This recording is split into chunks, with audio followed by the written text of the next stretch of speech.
I am now gonna call for the nominations of the board president. Is there any nominations? I nominate Ann Dunnigan. Second? Thank you. I do too. Okay. Let me write your name out. Okay. Let me write your name out first. Does there have to be a vote? Is there- Oh, yes. Can we take a vote? Those in favor? All those in favor? All those opposed? And you're lucky I didn't have your name written in already. I, Ann Dunnigan, I, Ann Dunnigan, do solemnly swear do solemnly swear that I will support the Constitution of the United States I will support the Constitution of the United States and the Constitution of the State of New York, and the Constitution of the State of New York, and that I will faithfully discharge the duties and that I will faithfully discharge the duties of the President of the Board of Education, of the President of the Board of Education, according to the best of my ability. according to the best of my abilities.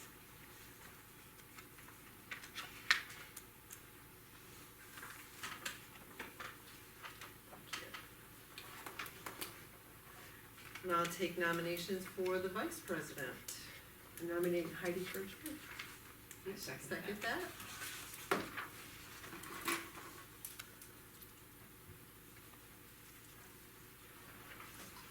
All in favor? Do I vote? I guess you can vote against yourself.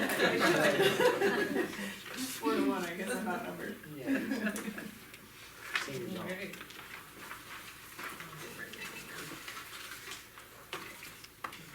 I, Heidi Kirchner, do solemnly swear I, Heidi Kirchner, do solemnly swear that I will support the Constitution of the United States that I will support the Constitution of the United States and the Constitution of the State of New York, and the Constitution of the State of New York, and that I will faithfully discharge the duties and that I will faithfully discharge the duties of the Vice President of the Board of Education of the Vice President of the Board of Education, according to the best of my ability. according to the best of my ability.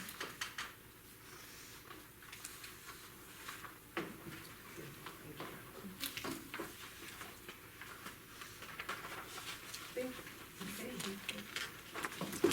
This is done again. Would you It's like all to- yours. No, I would not like to. Here, you take it away. Okay, so at this point, we're at the organizational meeting, we have a lot of action items to take to put everything into place. So, I'm entertaining a motion to approve the appointments as presented, effective July 1st, 2022 through June 30th, 2023. And that is the clerk of the board, Regina Eastman, the district treasurer, Tina Beatty, the deputy treasurer, Karen McGregor, the tax collector, Sue Neal, and the internal claims auditor, Sue Neal. So moved. Motion by Heidi. Second by Dan. Any discussion? All those in favor, please signify by raising your hand. Motion carried 5-0. I entertain a motion to approve the appointments listed below, effective July 1st, 2022 through June 30th, 2023. School physician, school attorney, insurance, central treasurer, attendance officer, and there's quite a few others that are listed, so as presented. So Motion by Heidi, second by Andrew. Any discussion? All those in favor, please signify by raising your hand. Motion carried 5-0.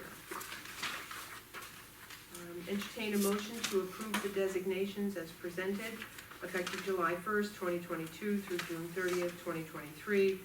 The official bank depository, which is Glens Falls National Bank. The regular monthly meetings, the superintendent, and the official newspaper is the Eagle. So moved. Motion by Deanne, second by Peter. Any discussion? All those in favor, please signify by raising your hand. Motion carried 5-0.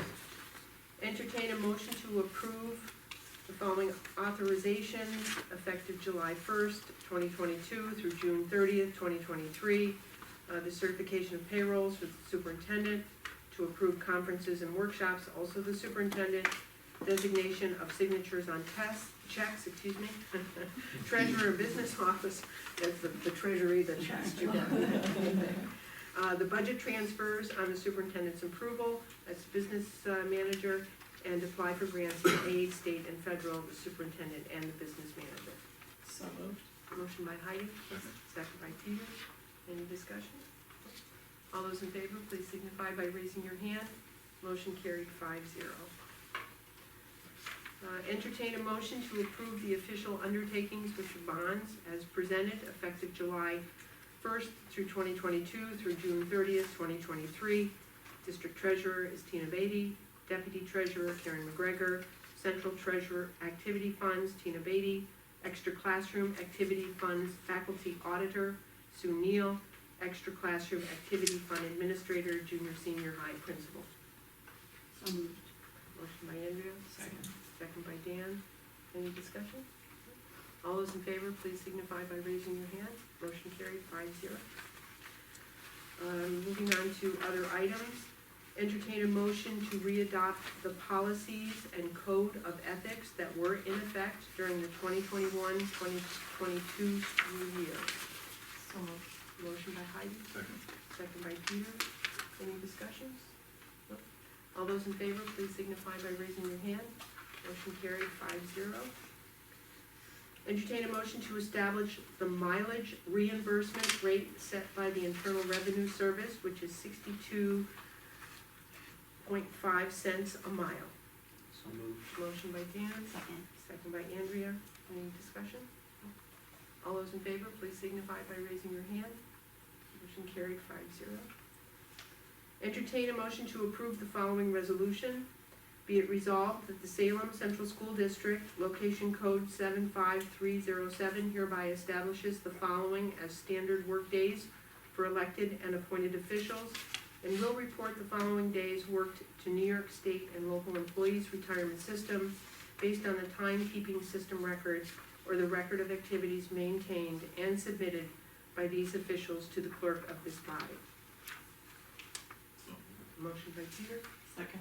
second by Heidi. Any discussion? All those in favor, please signify by raising your hand. Motion carried 5-0.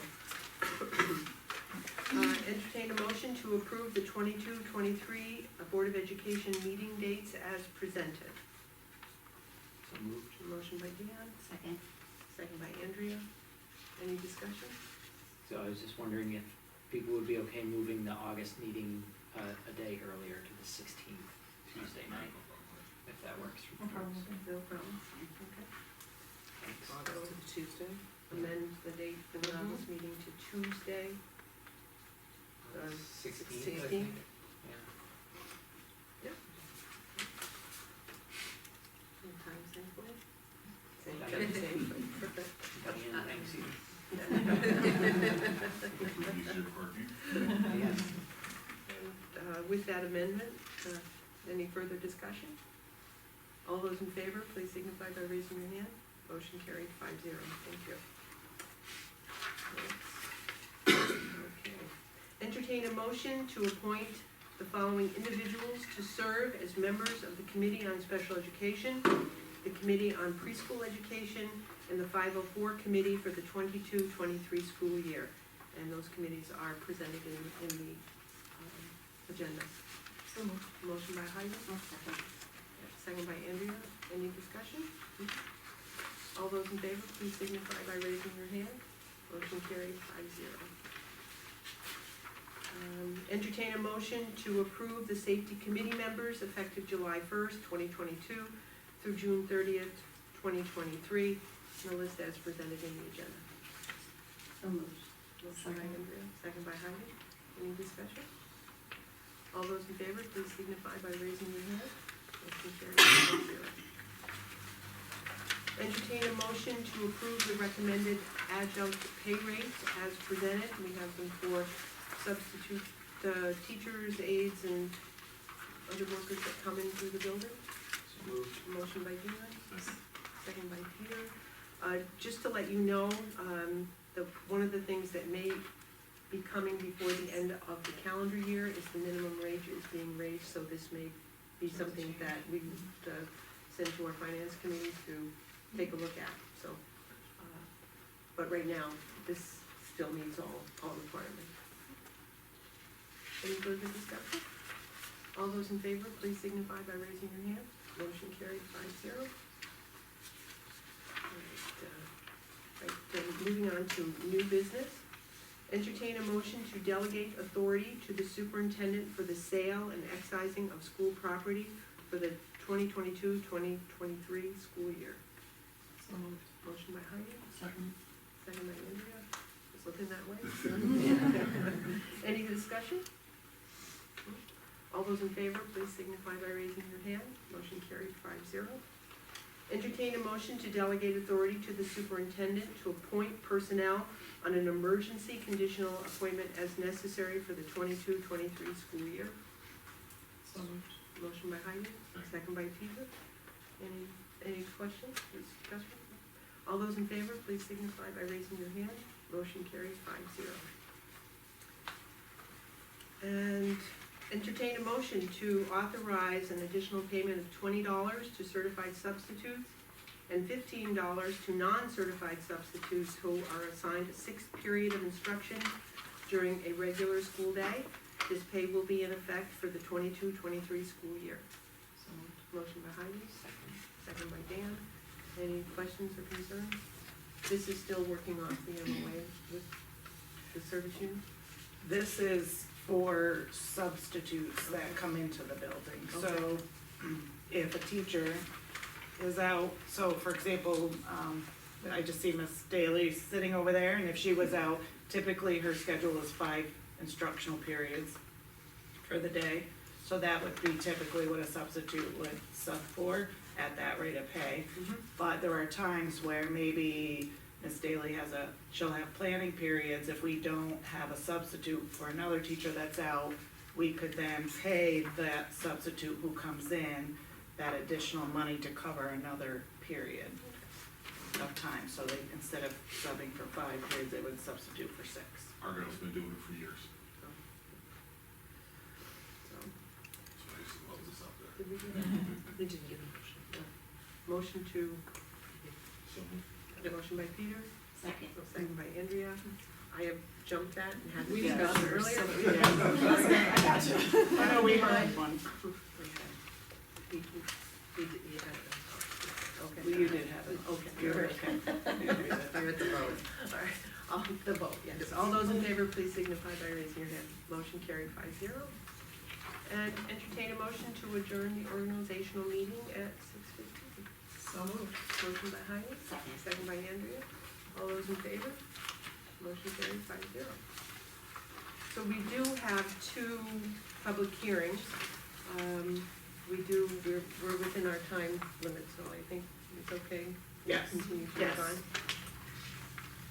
So, so we have a public hearing. The first one is on the code of conduct.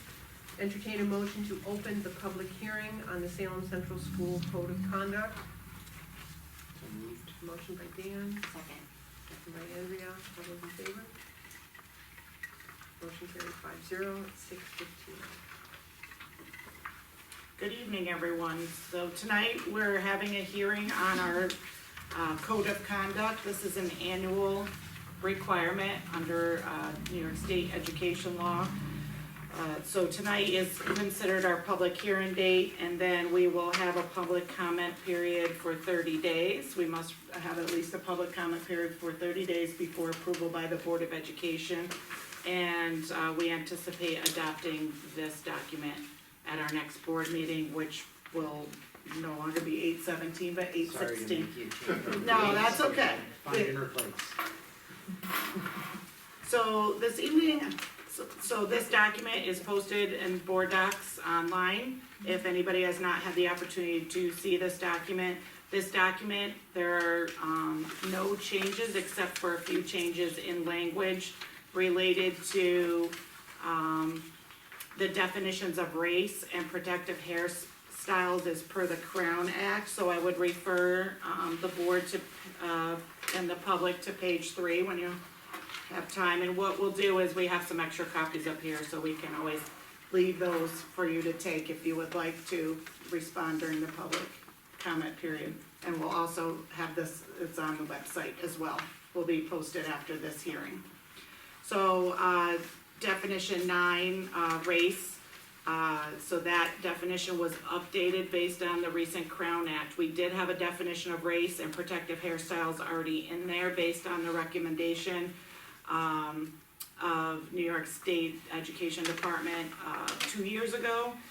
However, now they have officially adopted the Crown Act, and so these are the definitions that they include, so we've updated to reflect that.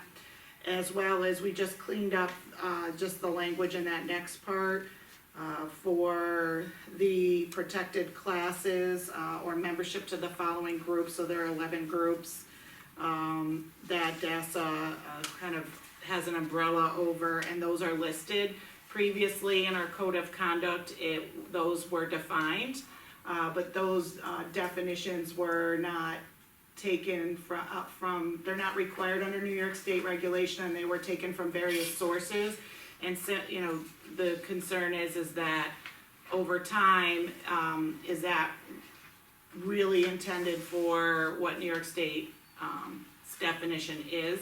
So we felt that it was important to stick with New York State's definitions and their requirements as per the intention of the Dignity for All Students Act. And so the above definitions are the ones that are required. They're taking out of either the original DASA guidance and or the Crown Act. So just cleaning that up, and at the end of that there is an additional note that these categories are not exhaustive. They're not limited to those categories. It gives an example in there, but there are other categories where a student could be bullied or harassed, and so really it gives broad oversight for the administration to be able to look at all acts of bullying or harassment as a possible DASA incident without just being limited to these classes that are on here. So everything else is as was listed in the previous 2 years of code of conduct. The code of conduct is always put into the parent-student handbook. It's included on our website. I will also add that related to DASA, that's something that we have on our list of things to do this year is to have easier time navigating the school website is to be able to make a report, if you're not making it internally at school, to make a report online or obtaining the forms on the website. Seems to be a little bit buried in the webpage, so we will be working on that. The other thing that was updated are the list of Dignity Act coordinators that's required, and I believe that's on the first page. We're just updating that to our 2 principals for this year. I would be happy to, I'll just kind of because our projector is not working this evening, I will just tell, for the audience, we also is included here the Student Bill of Rights and Responsibilities, which there were of course no changes to. A description of community partners of the Salem School District and how we work together, as well as several pages of prohibited student conduct, which is then what we base our disciplinary process off of. It goes through definitions of conduct that is disorderly, insubordinate, disruptive, conduct that is violent, conduct that endangers the safety, morals, health, or welfare of others. So really encompasses all types of behaviors, misconduct while on the school bus, academic misconduct, student use of electronic communication devices, and then there's also a section that speaks specifically to students with disabilities and the rights of students with disabilities in terms of discipline and or suspension. And then finally, it talks about the dissemination and review of this document. As we just discussed, providing a public hearing prior to the board approval, providing copies of summary of the code of conduct to all students at the beginning of the school year, making copies of the code available to all parents at the beginning of the school year, providing a summary of the code of conduct to all parents at the beginning of the school year and making it available upon request, providing all current teachers and staff members with a copy of the code of conduct, as well as a copy of any amendments to the code as soon as practicable upon adoption, providing all new employees with a copy, making copies available for review by students, parents, and other community members, and providing opportunities to review and to discuss this code with appropriate personnel. Sponsoring an in-service education program for all district staff members to ensure the effective implementation of the code of conduct. And then finally, there is a section on disciplinary penalties and remediation. If you recall, last year, we did add in a section to include that the district and the board supports the use of restorative practices as an option to be used in combination or in place of the traditional disciplinary action at the discretion of administration. Any questions? Okay, so this, again, this document will be available for review and for public comment for 30 days. Again, it will be posted on our website.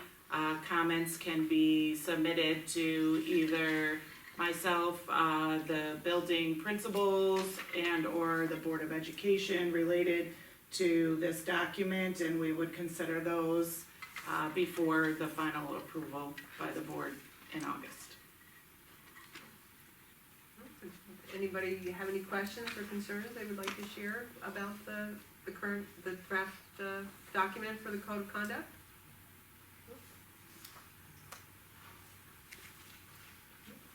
Well, just one thing, so I haven't read it in completion yet at all. So if there were concerns and we put them, obviously we send in our concerns or questions, will they be addressed before, because August 16th, that's just like within the, like, what, that 33 days away or something like that? So will we know that there'll be feedback or our stuff's listened to, or how does that work? Well, typically, if we do have feedback on the draft document, that can be discussed prior to adoption. Okay, And if there was a decision made to make some amendment or change or addition to the document, that can be decided that night, that night, okay. and we could still take action. Okay. Just because something has come to us doesn't mean we have to push off the adoption. It can become part of the conversation. And if it comes to us in that comment period, we will know what people's concerns are, and we'd be able to address them. Okay, thank you, I just wanted to know how that works.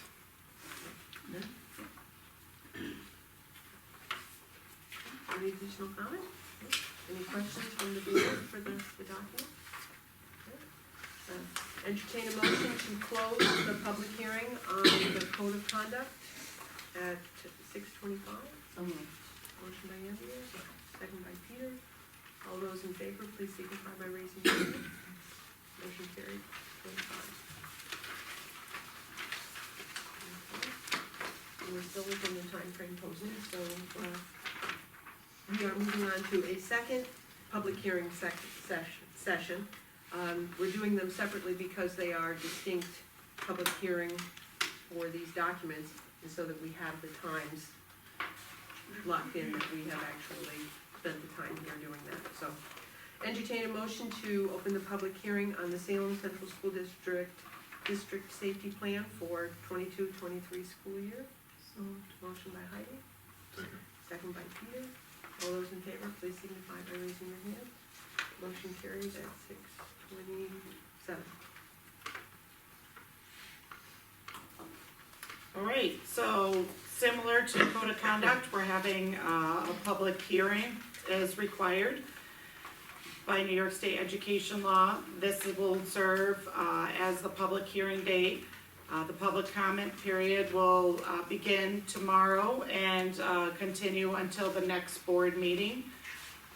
So that will be changed to 8/16, because that is beyond the 30-day period, so we'll change it so that we can adopt it if the board wishes on 8/16. This is a more lengthy document. I will tell you that this document and the building plan in general has not changed since last year, so there are no changes to this.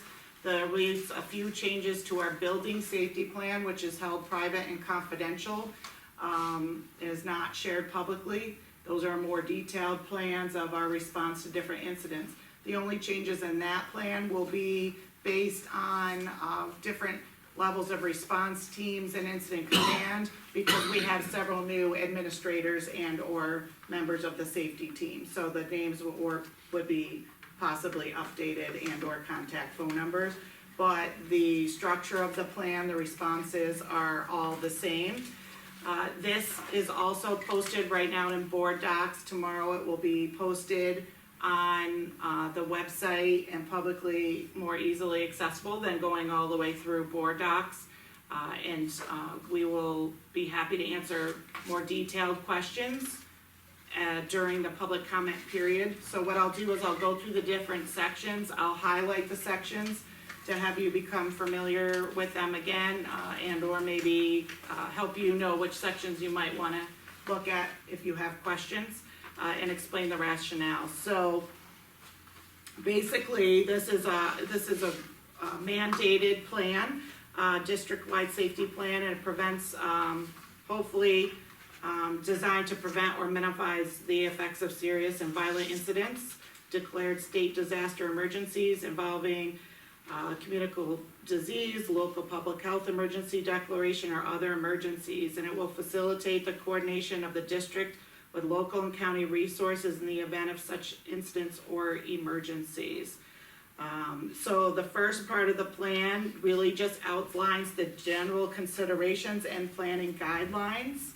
It appoints the superintendent as the chief emergency officer. The chief emergency officer or the designee is responsible for coordinating various aspects of the plan and or response, including communication and efforts between school staff, law enforcement, and other first responders, lead the efforts of the district safety team, ensure that the staff understand district-wide school safety plan, ensure the completion and yearly update of the building level plan, assist the selection of security related technology and development of procedures for use of such technology, coordinate appropriate safety, security, and emergency training, ensure the conduct of required evacuation and lockdown drills on all district buildings are required, as required, by education law, and ensure the development of protocols for responding to a declared disaster, state disaster emergency involving a communicable disease that are substantially consistent with the provisions of Section 27C of labor law. So that was something that was added last year based on it was updated, I should say. There was always a plan, but with COVID it became more apparent and more of a deliberate process. So just so you're aware of that, that is something that is also part of this plan. So the plan also describes the Salem School District, the types of buildings that it involves, and then it talks a lot about prevention and intervention strategies as a whole. So what the district does as a whole, program initiatives, training, drills, exercises, dissemination of information for threats of violence to harm others or harm self, how we implement school security, hazard identification, notification and activation of internal and external communications in the event of an emergency. It also talks about and gives permission for use of some various protocols and or procedures that aren't necessarily considered typical. So for example, vision panels, a lot of our doorways contain vision panels. You can see them on the door. It's the window that's built into the door. And typically, we are required to leave those open during the day. We're not allowed to keep those covered. But in an emergency, it is allowed in the plan for temporary covering of the vision panels in spaces that cannot maintain an out-of-sight location for a lockdown. So there are sometimes special provisions in there that take us out of our normal practices during the school day, as well as barricading of spaces. Obviously, we wouldn't recommend barricading doorways and spaces on a regular basis, but it does allow for temporary barricading of doors in the event a room cannot be secured by lockdown. There are also, this plan also outlines procedures for school cancellation, early dismissal, and then really gets into different acts of violence and responses to those, and different situational responses. And finally, in addition to the protocols, there is this section again for communicable disease. Sorry, doing a lot of speaking all in a row here. Recovery, so post-incident response is also an important part of the plan. So this plan also you would find would outline post-incidence response, which might include support for buildings, disaster mental health services, and also it outlines the procedure as well. I think I skipped the page as I was going through it, of the required drills and the frequency of the required drills throughout the year, and we do need to keep note, and we do have to report those accordingly. At the end of this plan, you will see an appendix, and that is the pandemic continuation of operations plan. And when you look this over, it will seem very familiar to you. There were a few details that maybe the district really hasn't experienced during COVID, but there is a plan in an event of a communicable disease outbreak in the future. We all hope that that does not happen again. So it gives us a situation of overview, talks a little bit about the rationale of the plan, and the essential functions and the mission. So it defines essential employees, it prioritizes, so it groups all the employees in chart form, and it prioritizes how essential it is for those employees to be in person. You know, in a school building, if we're operating, pretty much everybody is essential, but who needs to be in person. And so this plan also outlines a plan for when, for example, teachers would go remote, and or in a hybrid situation. How would that work? It outlines technology and plans and remote work protocols. So similar, some of these things we've experienced and been through. So personal protective equipment, staggered shifts, just really how it shows that we have a plan if we ever have to go through something like this again, and how that plan would unfold. So feel free to take a look at that. That is now a required element of our plan to be submitted. Just so you know that this plan must be adopted by early September, and also our building plan will be adopted by the board. That will hopefully all be adopted, pending any comments on this and or need for revisions in the August board meeting as well. And then, so that building plans are confidential, they will be presented to the board in executive session or executive format. And then those plans are submitted along the district, and the building plans submitted to New York State. And then law enforcement agencies, all the pertinent law enforcement agencies in our area all receive a copy of our building plan, our maps, the phone numbers of key contact people. So this is a very important plan.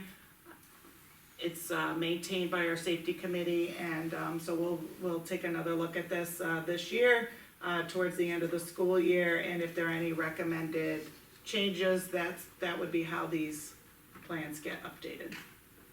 So again, similar to code of conduct, if you have any concerns or questions, suggestions, feel free to reach out to myself, the building administrators, and or the Board of Education, and we would consider all of the feedback before adoption of this plan.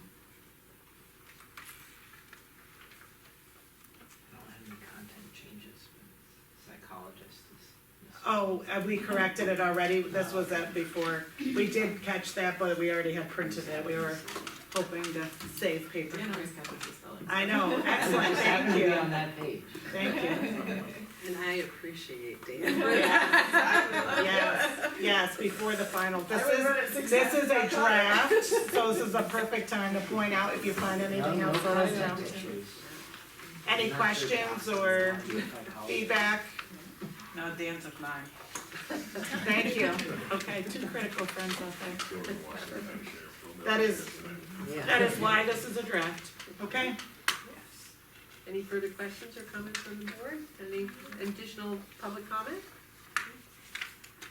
All right, entertain a motion to adjourn the public hearing on the district safety plan. Motion by Andrea, second by Heidi. All those in favor, please signify by raising your hand. Motion carried at 6:39.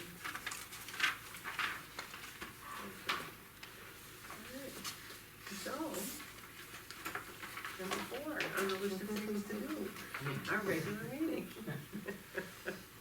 All right, I'd like to call the regular monthly meeting of the Salem Central School Board of Education to order at 6:39. And would we please stand for the pledge? I pledge allegiance to the flag of the United States of America and to the republic for which it stands, one nation, under God, indivisible, with liberty and justice for all. Thank you. Okay, this time I'd like to open this meeting, our regular monthly meeting, open to the public for public comment. If there's anybody who has any questions or concerns that they'd like to raise to the board. Okay, all right, then we can move on.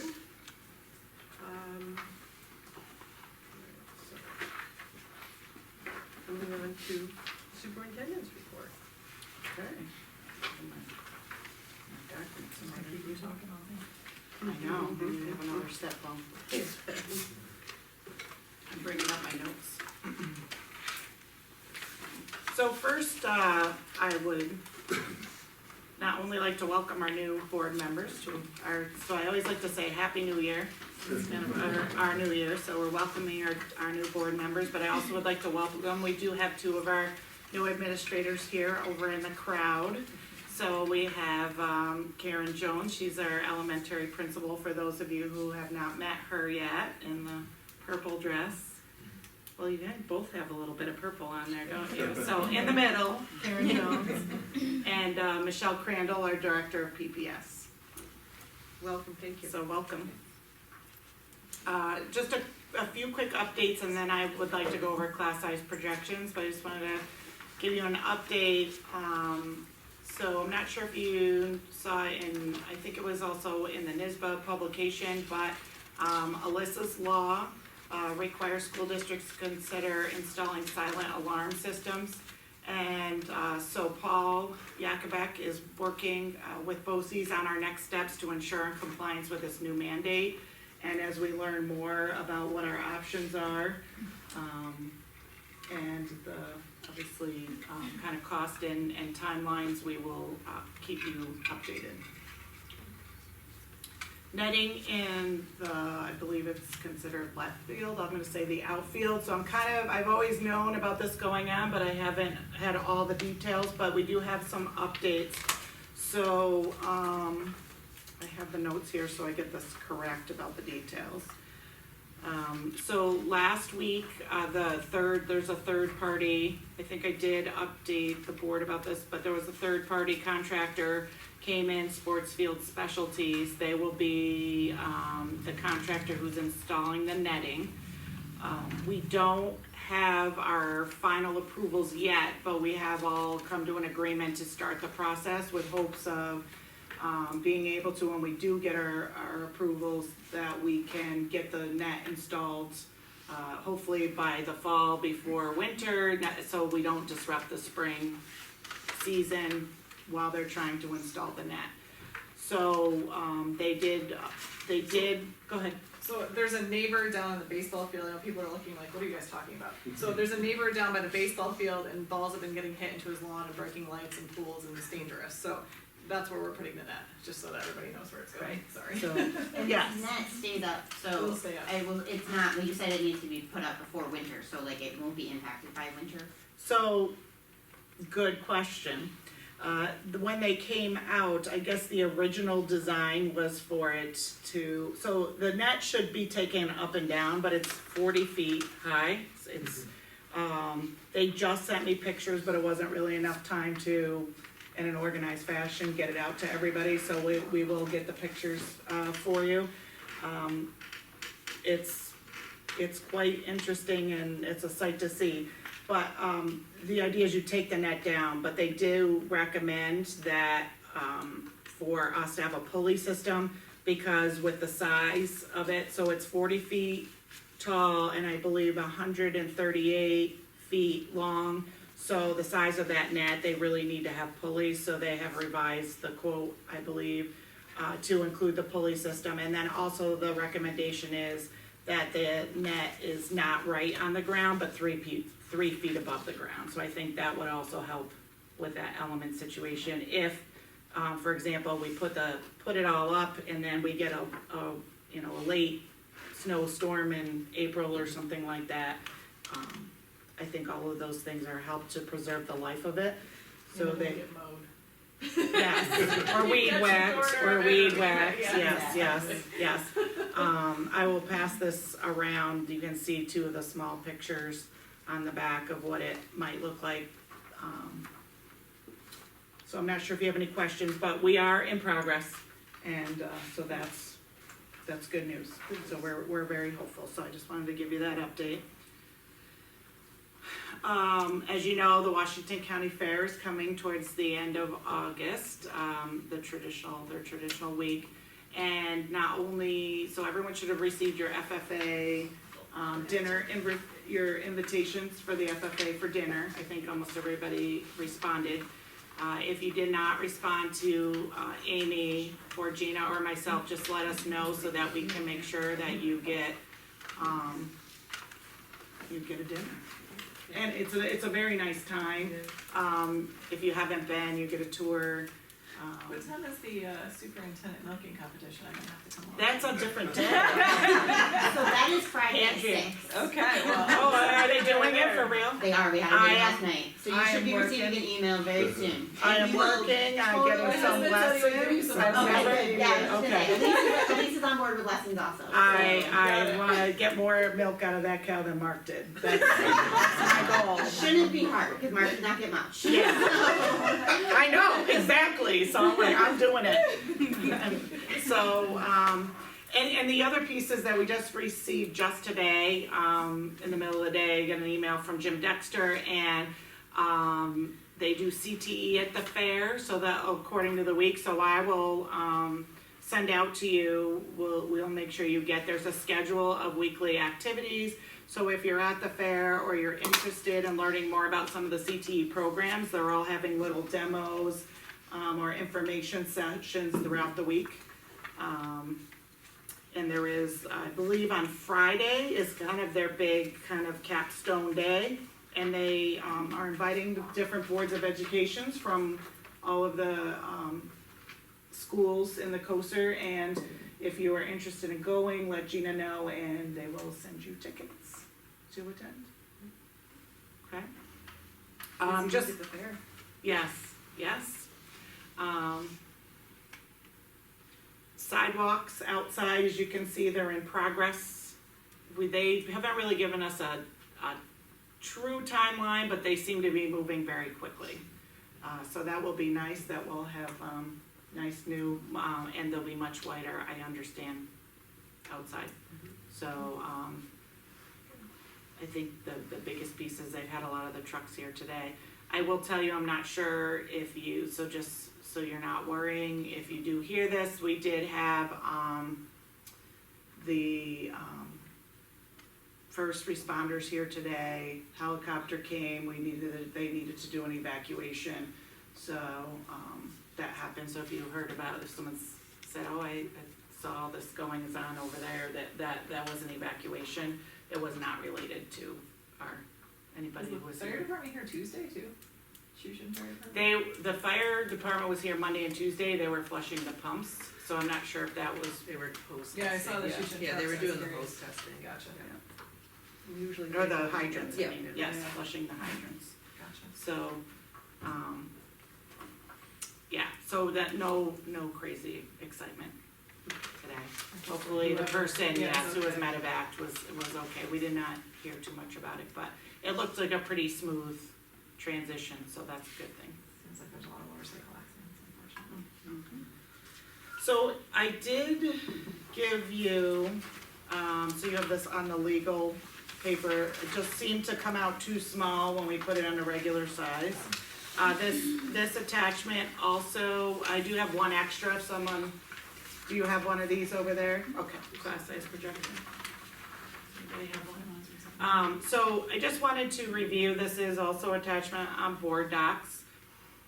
The projected class enrollment, so remember that, the board last year, just a little context to our new, board members and people in the audience, that, Mr. Duty and the board kind of put together a little bit of a timeline of some key, of some timing of when some key information would be shared throughout the year, and so, this meeting is always, hopefully, unless we wanna change it, to be designated as talking about just class size projections.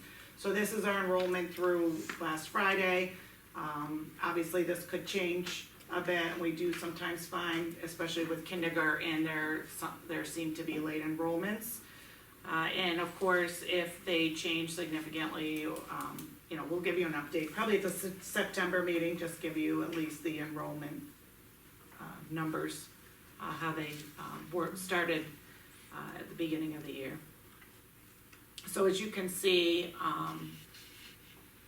we do have in elementary, we have a few grade levels, kindergarten and second grade, where we have 3 sections. Originally, we had planned to have 3 sections in 4th grade, but our enrollment peaked. I don't know if I would even say peaked, it just increased significantly, and we felt, and I believe there was a little bit of a discussion about this maybe last meeting, Mr. Duty talked about that, we felt it was important to have the smaller class size at kindergarten. And then, I think we could anticipate that if those numbers stayed relatively consistent, that those 3 sections would then kind of move along with that class, at least until maybe, 3rd or 4th grade, and then depending on kind of what our needs are, again, then at the lower levels, we would have to reassess that.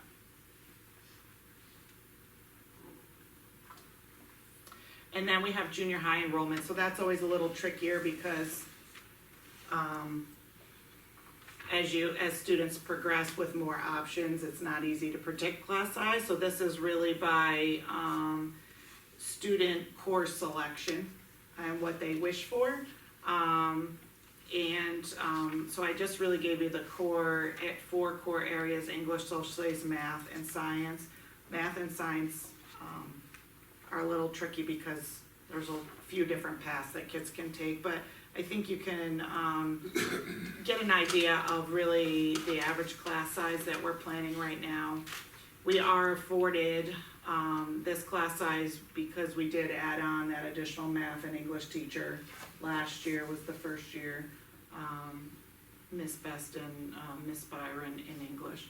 So that has allowed us to not only have, to reduce the class size a bit in English and math, but also to have additional sections of AIS so that those sections are smaller. Ideally, you probably don't want to go more than 10 students in an AIS class, but we've been able to, last year we were well below that, usually probably 5 or 6 I would say was the average, and that's pretty helpful. We did see, so the past 2 years we really had a deliberate effort in pre-algebra and algebra to kind of change how we deliver AIS. And so, pre-algebra typically are students from 8th grade that don't have the skills and aren't ready, for that Regents algebra class. So last year was the first year that we had, all students that take pre-algebra also get, a math lab attached to it, so pre-algebra AIS every other day to be able to build their skills. And then any students coming from pre-algebra to algebra automatically were scheduled for that additional every other day math section. And I'm very excited to say we had our data's embargoed, so I can't tell you, but you'll be very happy when you see the algebra pass rate. For if you're new or you're not familiar, schools get the test results before everybody else, and we are required to keep the specifics embargoed and not discuss it publicly. So I'll just say, we were very pleased. Our kind of, the math department's been working hard on kind of looking at, as you know, Frank Fraunhofer came and talked about the sequencing, and we were working very hard on sequencing, how we deliver AIS, and it was some nice results this year, so that's helpful. So, we're gonna keep on that, and we'll see where that goes. And I wanna say that this is we're going to update the one online. Ms. Daly and I had a meeting today, and she noticed I had switched the numbers for Earth Science and Earth Science Lab. So those are incorrect right now, and we will put up a new document. So this is the corrected. I had the lab and the science numbers reversed.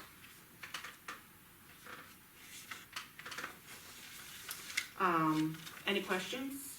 The chemistry, does that include a general chemistry, or are we no longer doing a general chemistry? So general chemistry is one, so there are some courses that we're finding we're not able to offer every year. So this year for general chemistry, we only had 2 interested students in that, and generally we, for the most part, don't usually offer courses that for kids, if there's less than 5 enrolled.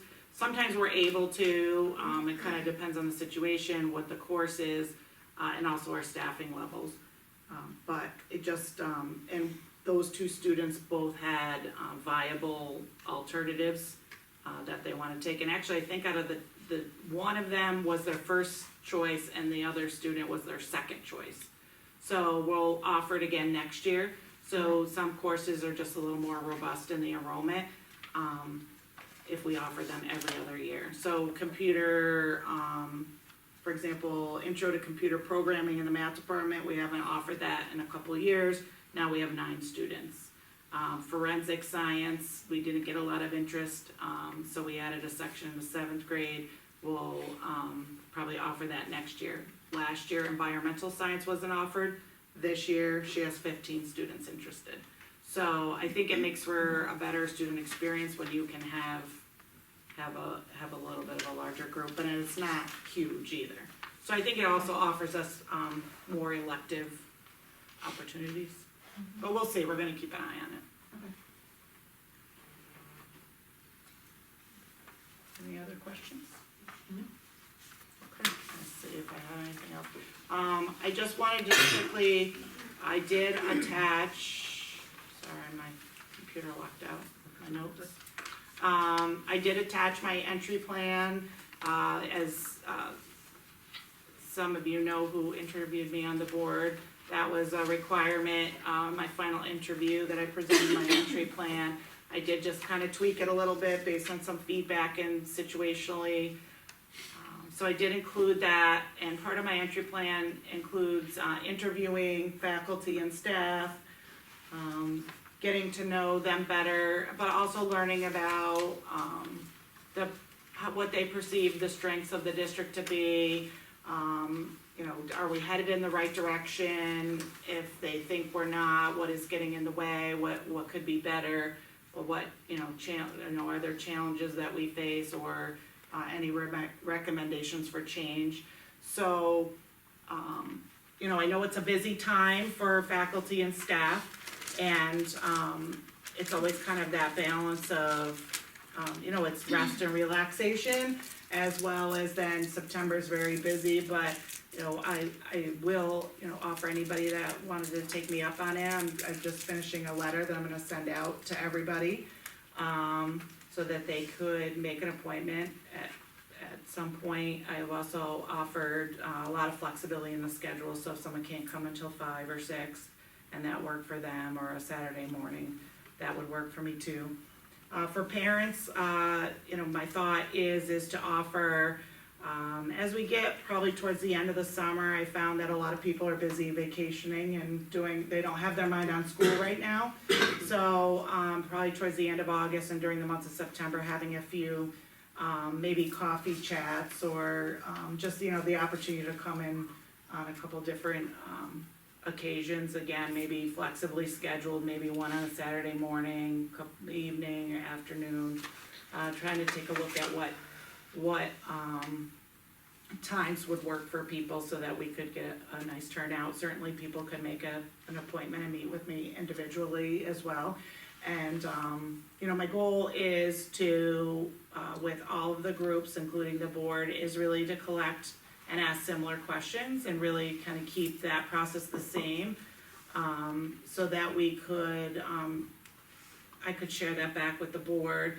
My plan is to share that with each group, collecting common themes. Certainly feel that it's really important to keep those individual conversations confidential. People can come alone, or they could come together with a group if they want, but just then to kind of think about what are the common themes for the district and or the buildings, so that might help inform our goals as we move forward in terms of, we know what's working well, and then maybe informs our goals on what we want to prioritize for the future. So then my plan would be to share that out with everybody, October, November. And then also inviting the board, so Mrs. Eastman will be reaching out to everybody, so that I can meet with each of you individually as well in the next few weeks. And, my final thing is that then I'll send out a survey to everybody in September. So, if people can't meet, it's okay, their voice will still be heard. Okay, thank you. All right? Anything else? Any questions? Did you were there any open positions? Did you? So for the student, first we're doing final interviews for the PE position tomorrow. So, we had a first round of PE interviews, it was narrowed down. We wanted, Karen Jones to be involved in that, so we scheduled that for tomorrow, and also, so in order to make it timely, so that we could hopefully have someone in place by the beginning of the year, that Mrs. Jones and myself, and William Moore, the athletic director, will interview tomorrow, so then hopefully we'll be able to make a decision in the near future. And later we might want to talk about, just in case, how would we go about appointing that person? Do we want to wait until August? I'm not sure. That would be a good idea. Maybe we could collect a common date or two that might work for a special meeting to, if we could get at least 3 people to do a quick approval, if need be. Also, we've left our music long-term sub position open. Daryl Hallebeck is going on his leave of absence to get his master's degree this year. I believe we do have an applicant or two, so Mrs. Jones is taking a look at the applicants there, and we hope to maybe have a candidate for that as well. And then the student board member was I think the other item on the list, and that would be a September process. Once the kids get into school, kind of give them a week or two, and then I'll work with Damian Switzer, and we'll kind of go through the similar process. So the process, I guess, last time, just to update our new board members, was that we kind of put out a note through email and announcements, inviting students to apply, basically a little bit about the position and the application process. Students who were interested needed, letters of recommendation from teachers and or, community members that would speak to, their ability to contribute as a student board member. And, then, after we took the applications, and then, the high school principal and would interview with myself. That's where we left it. If we would like to have members of the board meet with, I don't think it's something we have to decide, we have until September, but you might wanna think that over if you wanna have, a board interview. Would they start in like October? Yes, so that would be the goal, is to have Just like have getting them ready for started October. earlier. Yes, yes. Best we can. So think about that, and then maybe we could have a final discussion Sure. in August. Okay, You're welcome. all right, and then, moving on to K through 6 English language arts.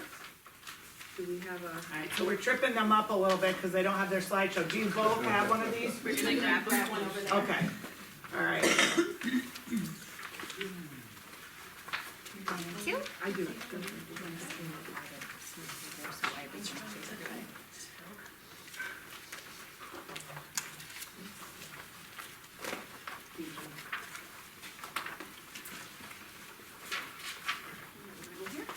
Sure. All right, sounds good.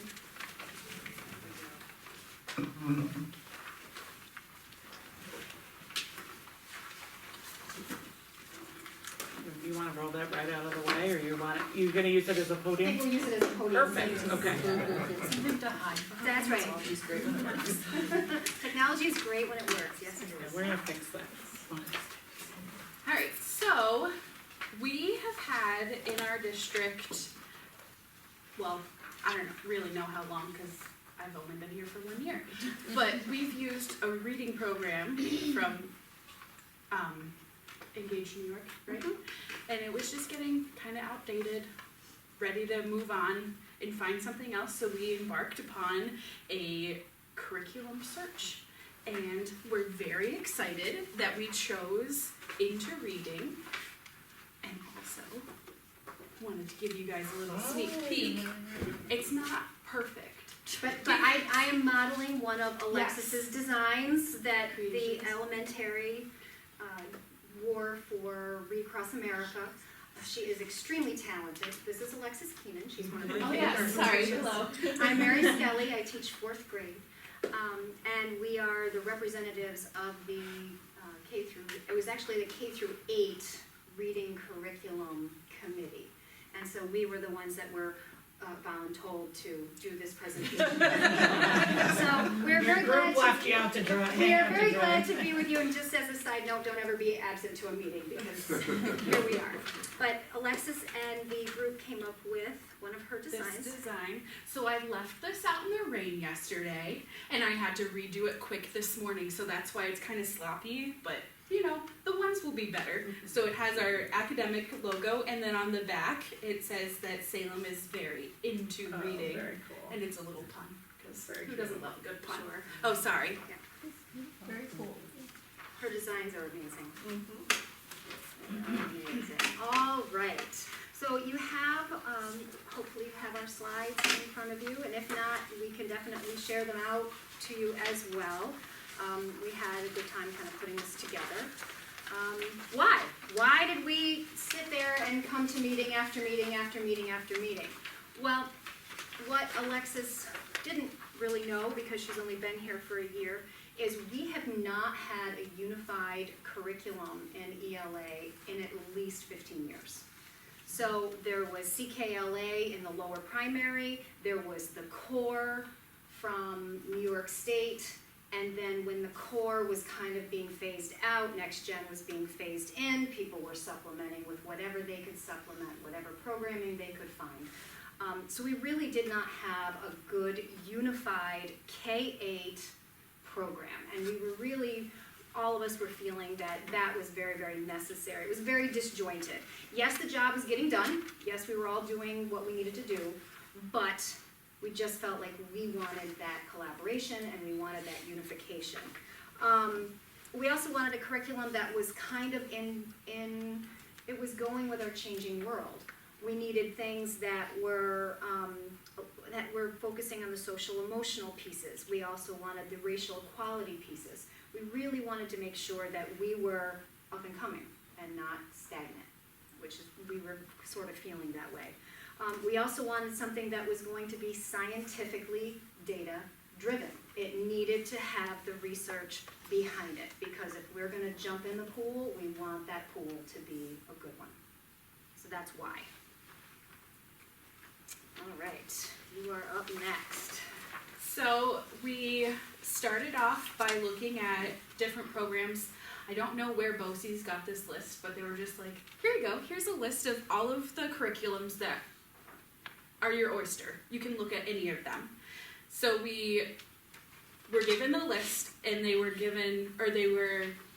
provided, there were online trainings for them.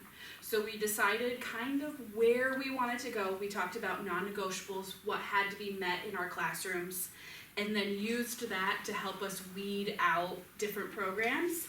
So we looked at Amplify, CKLA again, to see if the new updated version was going to fit that. We also looked at Wit and Wisdom, Wonders, ARC, and Into Reading. Which we'll tell more about that.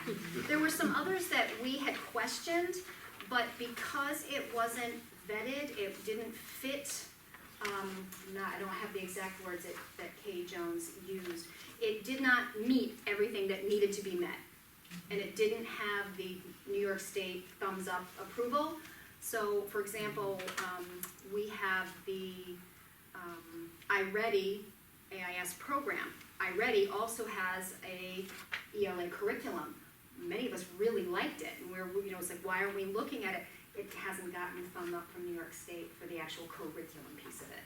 So it's used as an AIS piece, it's not used as a unified curriculum. So that was why that wasn't on the table. We also, sorry. No, go ahead. We also, when we decided which ones were core programs, we looked at Ed Reports online to see what other schools in, I think it's the United States, were rating these programs and how they were working for their districts. Yep.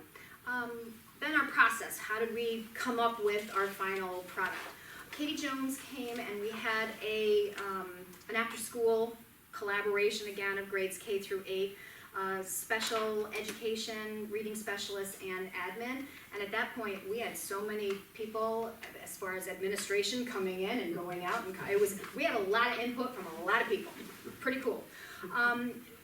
She gave us 3 guiding questions. We had 3 charts that we were looking at. What are your expectations for a curriculum? What do you value? And what are your non-negotiables? And we really felt that non-negotiable piece was really important, because what did we as a staff feel was absolutely necessary? And we were able to get the 7th and 8th grade input, because they're gonna be receiving what we give them. So that was really good. So then what we did is we took Post-it notes, and personally or in our small grade levels, we came up with answers to those questions. And then Katie took them away and she synthesized them into your next page, expectations and values. And I'm not gonna, you can read it yourself. I'm just gonna touch on the ones that the discussion was really quite interesting. Overwhelmingly, we all felt that a non-negotiable was we needed a comprehensive, cohesive program that aligned vertically. Period. Bottom line. And that was from K all the way to 8. So we really felt that was really important. We felt that it must meet the next gen criteria without reinventing the wheel. We want something that we're not gonna have to keep tweaking, if we buy into this. We wanted to make sure that there was modifications for lower level learners, for our students that, we're trying to fill the gap after COVID. We were looking for a program that really encompassed all the reading skills, comprehension, vocabulary, phonics, because in many of the programs, once you hit 2nd grade, there was no phonics. So if they didn't get it, Oh well, good luck.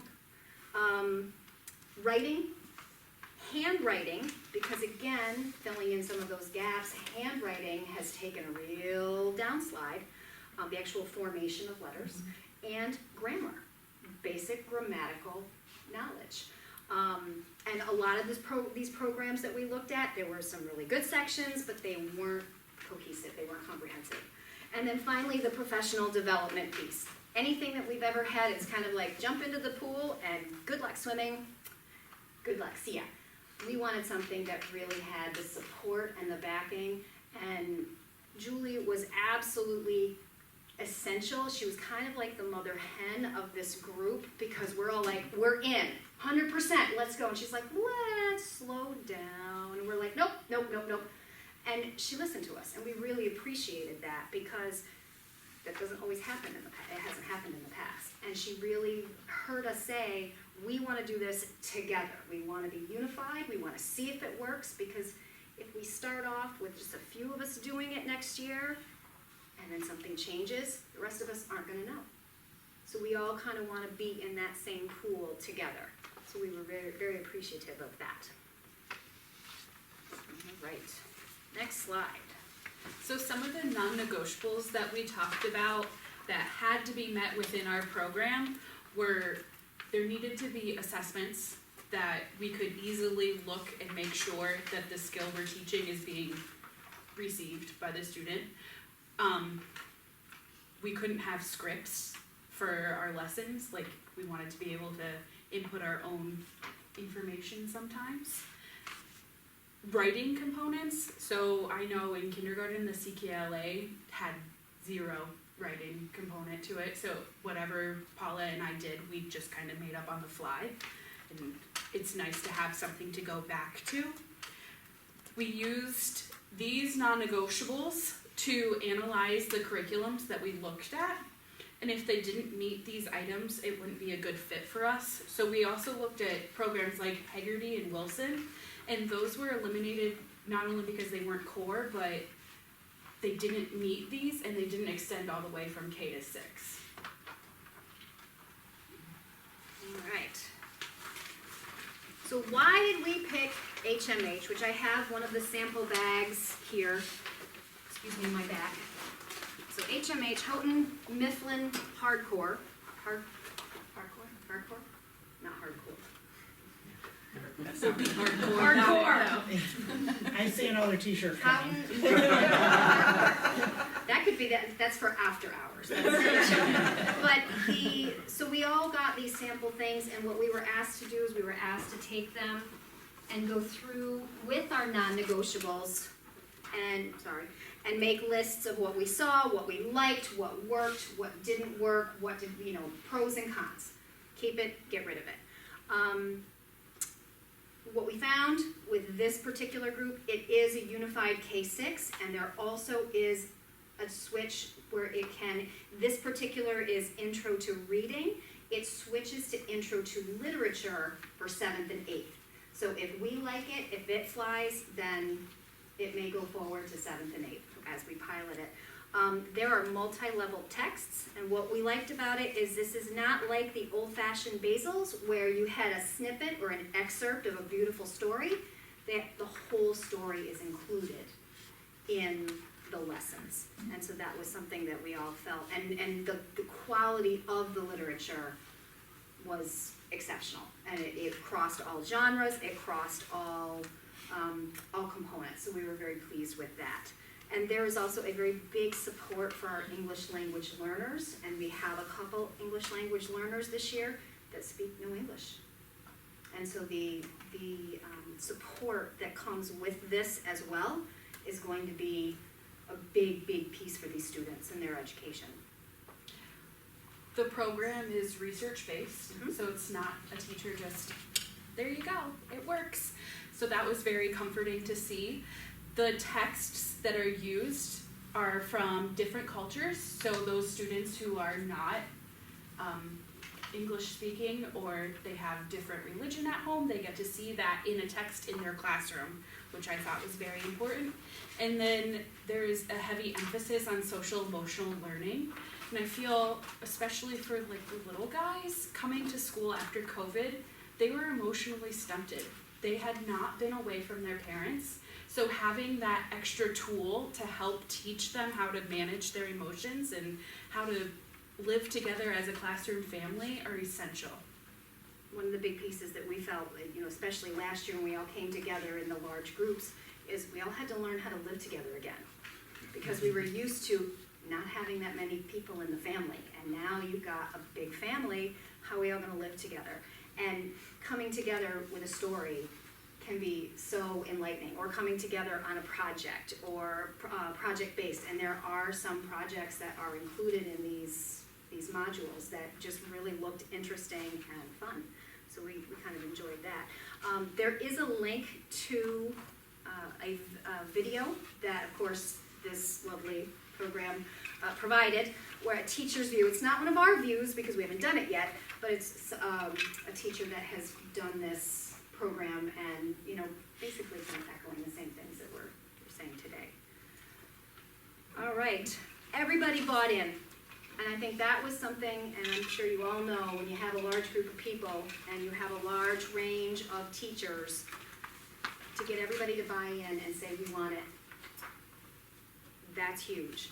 And I think that's probably one of the reasons why Julie kind of listened, is I don't think she saw people kind of sitting back going, well, they're kind of making me do this.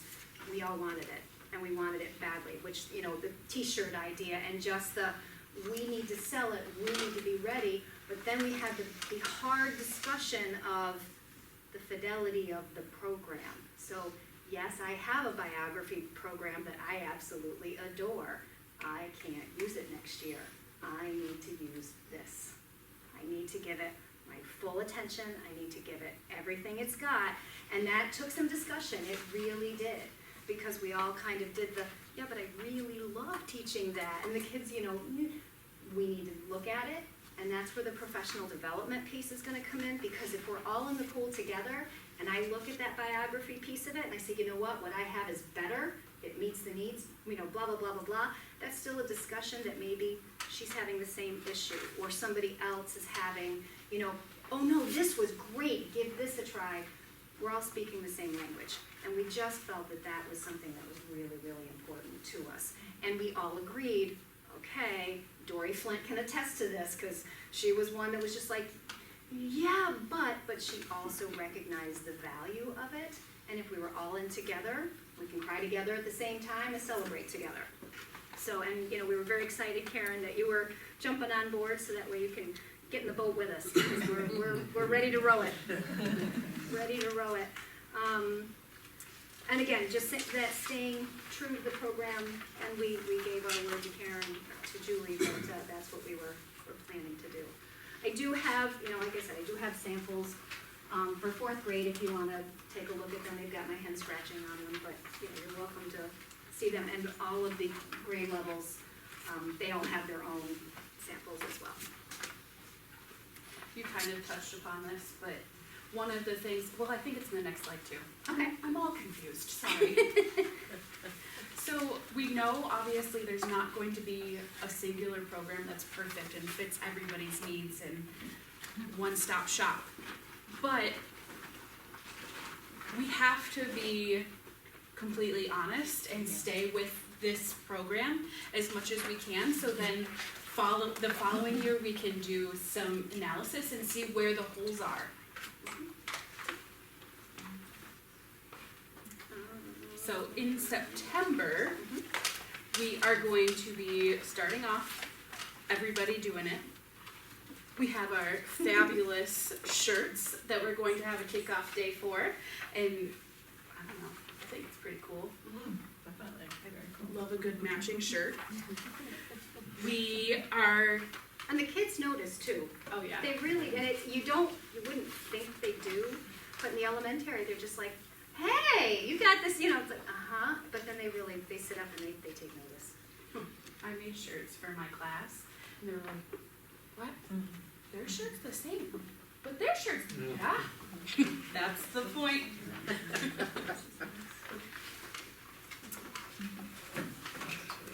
Our next steps moving forward, Maybe Julie can speak a little more to the purchasing, because we're not in that part.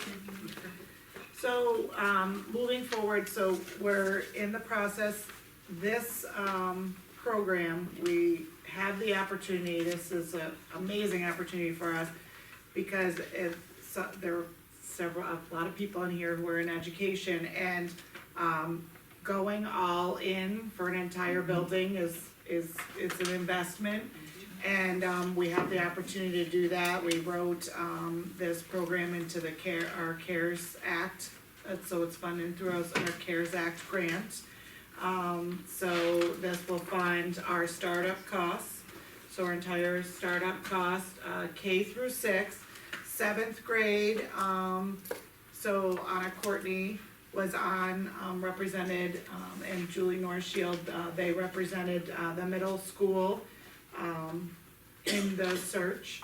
And, also then the other, teachers also in the middle school English, had the opportunity to review some of the materials. In 7th grade, they've decided to, adopt, so it's a little bit of a different, they kind of have they do have a textbook, they have some grammar books and elements, so they're going to purchase some of the components as a supplement. And 8th grade is going to start out with the grammar books, and then kind of, I think everyone's, 7th and 8th grade are gonna have their eye on, we talked about having some of that vertical discussion between the elementary and the junior high as well. So as kids are progressing through, that we're scaffolding and we're taking advantage of their experience the year before. So there'll be some components that will carry in a 7 and 8 right away, and then I would anticipate there would be more as time goes on. So, and then in the summer, our professional development for this year, will also be supported through the grant funding. So there will be some, PD from the company as well as, BOE, so Kelly Shepard, who led them through the search. And I do real quickly wanna just say, they did an amazing job, because they did the search under, in the beginning, all of our search for the vendors was online. Because of COVID, because of still a lot of the restrictions, that is not easy to evaluate programs, and they really stayed the course, and I think, I do think that they are very passionate about this, so I think, it's really great to see, but I wanna recognize how hard this process was. And, I'm thinking the rollout will seem a breeze after trying to coordinate some of this work, online. So what we'll do is the professional development, teachers will have 3 days in the summer in addition to one, a half day with Kelly Shepard to kind of unpack, and she has it's not really like, we're all gonna open our boxes together, but really going through each piece, because that can be an overwhelming process. You go through your PD with the, company rep, and then you get your stuff and you're all alone and you open up all the stuff and it's like, wow, this is overwhelming, and it becomes something that I think sometimes can be intimidating. So kind of really supporting the group as a process, going through, being methodical about kind of assessing their materials and what they're going to use everything for.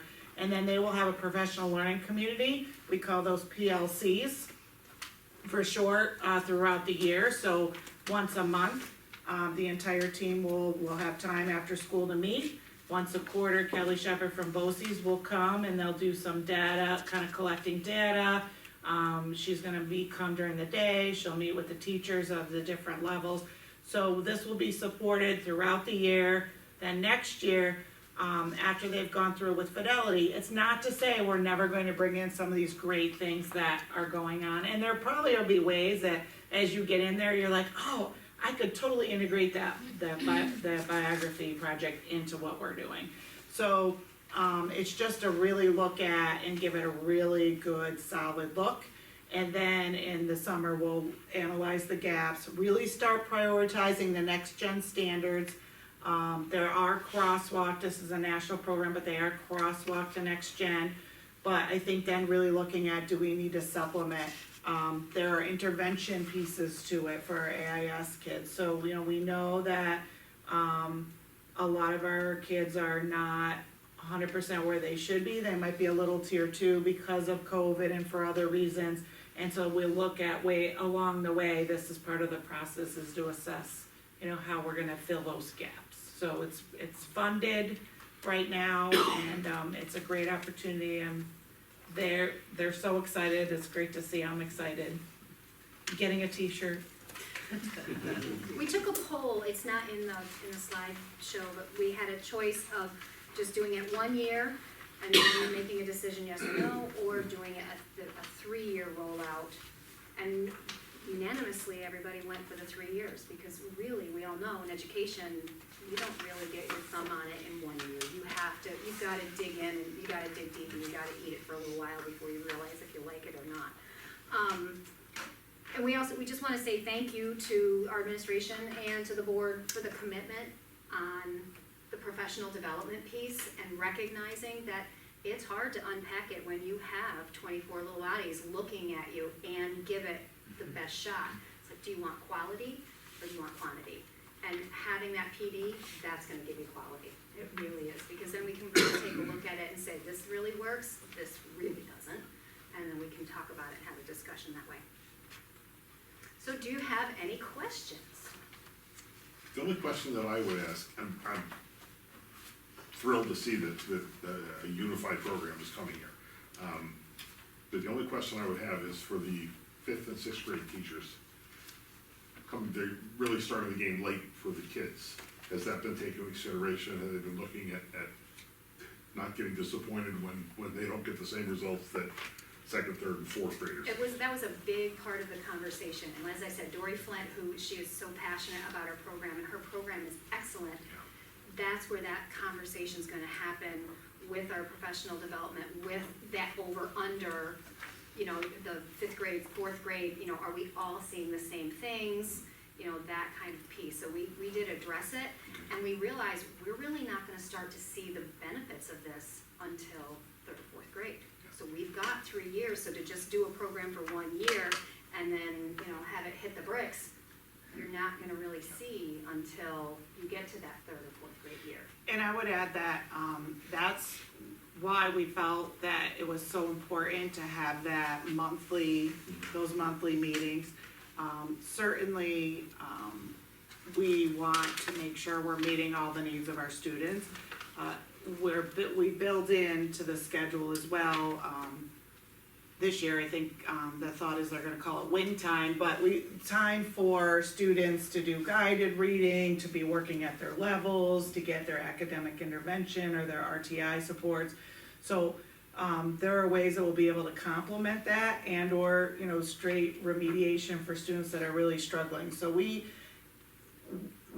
know that we are gonna have to supplement. That is just a pure reality, at least for a few years, until we see really that the K1, maybe the 2nd graders, they'll be able to have that consistent programming as they go along.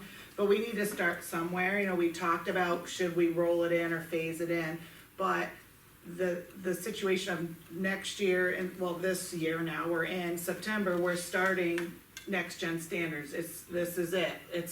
They pushed it back, and the thought is this program is aligned and works well with next gen, and we really hadn't done a lot of that work, so there would have been a lot of work, a lot of change. This is gonna get us two for one here, and then we'll look at how do we supplement. It's gonna take a few years. We may bring in a Wilson to supplement. We may bring in maybe their next meeting or in September. Michelle Crandall is working on the PPS side with getting our special education teachers and our reading teachers some very specialized reading program training. So we've got another program that we'll be able to use to remediate and for intervention as well. My concern is as much with the teachers as is with the students. Yes. Having been force-fed the flavor of the month for years. You know, when, okay, this is something new, I'm not to see the benefit of this because I'm picking it up the first year with sixth graders. And support for the upper level, the fifth and sixth grade teachers, I think is gonna be just as important as support for Yes. fifth and sixth grade kids. Oh, absolutely, yes. And because the fourth graders going into fifth grade made tremendous gains. And I'm not just saying that because, but they really did, they really came on as learners, Right. reading learners. And, you know, they need to have that keep going. And correct me if I'm wrong, I would say, so one of the things is that I know that a lot of the components of this program, our teachers were already doing. They're giving writing instruction, they are working with grammar and or spelling or those types of things. But it wasn't so coordinated vertically to really be sure they're building on it. So I think, it's really, the idea that kids are going to kind of see grammar presented in a similar way year to year to year, will add value over time. I think the program was chosen because it's gonna make it easier for our teachers to be able to be really consistent and to build upon each other. And it's gonna save them from kind of always going out and trying to find I gotta go find a writing and I've gotta go find all these things, and it's kind of all integrated, and it builds on last year. There's different themes, social studies themes, science themes, the social emotional piece. So there are a lot of themes that kind of build into where we need to go with next gen. So I think We had done the anchor standards right. a year before COVID, but, and I'm kind of tired of the COVID excuse, but you've got COVID hit, then we also had a pretty big staff change in the elementary. They weren't part of that conversation. So this is going to put us all kind of on the same step again, where we can have that conversation, so that way, maybe those anchor standards that we chose prior to COVID, are they the same anchor standards, or do we need to change them? So that was, I mean, we had done a really big piece of professional development, and it was really on the way, and we were getting ready for the next step, and then. So thank you. Thank you, ladies. Thank you. So, I would like to ask the board, do you support moving forward with the program? Yes. Okay. Thank you very much. Thank you both. Nice job. Especially with the lack of technology. I know. Well, you know what? That's just sometimes how it goes on a day, right? You gotta you gotta adapt to something, yeah. I promise I'm more articulated with your kids. It's much harder to talk And about. not only was it a different way to present, it's like 100 degrees in here, so. There's nice little breeze right here. Okay, bye. Yes. Look at, really, just open them, it opens up behind you guys. There's a nice breeze. Maybe we should do that. Yes, you and I. So windows, oh, you getting them? That one of them is the safety window, so is there a screen in it? Jeez. Oh, yeah, there is. I used to But that one struggle. opens. Oh, yeah. Because it's, Oh, thank you very much. well, you can feel it. You can. Okay, thank you very much for your support with that, we appreciate it. And we will come back, I don't know if it'll be Mary and Alexis, We'll or maybe. tell somebody else. Yes, you'll tell someone else to kind of come and give an update mid-year or the end of the year. We'll keep you posted on our progress and our learnings. Thank you. It's exciting, thank you. Right, moving on to our business, is there any part of the consent agenda anybody would like to remove? Entertain a motion to approve the consent agenda as presented. Motion by Heidi, second by Andrea. All those in favor, please signify by raising your hand. Motion carries 5-0. All right, and the next item for discussion is committees, and it will come up later when we have our opportunity for the board to be heard, but these are just for any reports from the committees? Did the finance committee meet? We did not meet, we talked about meeting probably August, September. Probably September, I think we said we take the summer off, but Summer off. if we choose, we can definitely meet in August. Communication committee? Kind of same Same thing, just thing? waiting to. And the some policy things to settle. as well. But we did have a meeting of the ad hoc committee. Yeah. So we met, and talked about the organizational chart, and then we met with Mrs. Adams, on the Friday before the 4th of July. So just a few changes to the, do you have the newest one? The what? Is this the newest one? Yes, so the newest, basically, we just were making sure that our chart used to kind of run this way, and there was never any like tiers as to which things happened, so, now you can kind of see, if you see the new one, the business manager, and then the areas underneath the business manager, each principal and what fits underneath there, as well as the director of pupils or personal, excuse me, PPS. PPS. And then we just kind of had a conversation about whether, our, school counselors, where they fell, and some people kind of fall partially into two categories, because you could still be under an elementary or high school principal and still be part of the PPS, as well. So, and we also had kind of a conversation about where do we put the nurse, because the nurse really kind of has been floating this year, so she's also going to be underneath the director of pupil personnel services, so. She's a district-wide. Exactly, support yep. person. So, I don't think we made any major changes, but it does flow nicely now, and you can see where things go, so it's nice. You know, one of the things we talked about is, you know, having, I kind of call it having a home. You know, so thinking about the nurse as, you know, I think being able to have a group of people that you meet with and having that sense of belonging, and who, and very simple, who signs my, you know, my personal day request form, or who do I go to with a question, you know, the importance of that, you know, cannot be understated. So, you know, I think the other piece is this opportunity for all of our counselors, our counseling staff in general, so our school counselors, social workers, psychologists, the nurse, they all work together to support students, social, emotionally. You pull in your special ed teachers, so it's just really a great opportunity, I think. Really looking at Darlene King's recommendations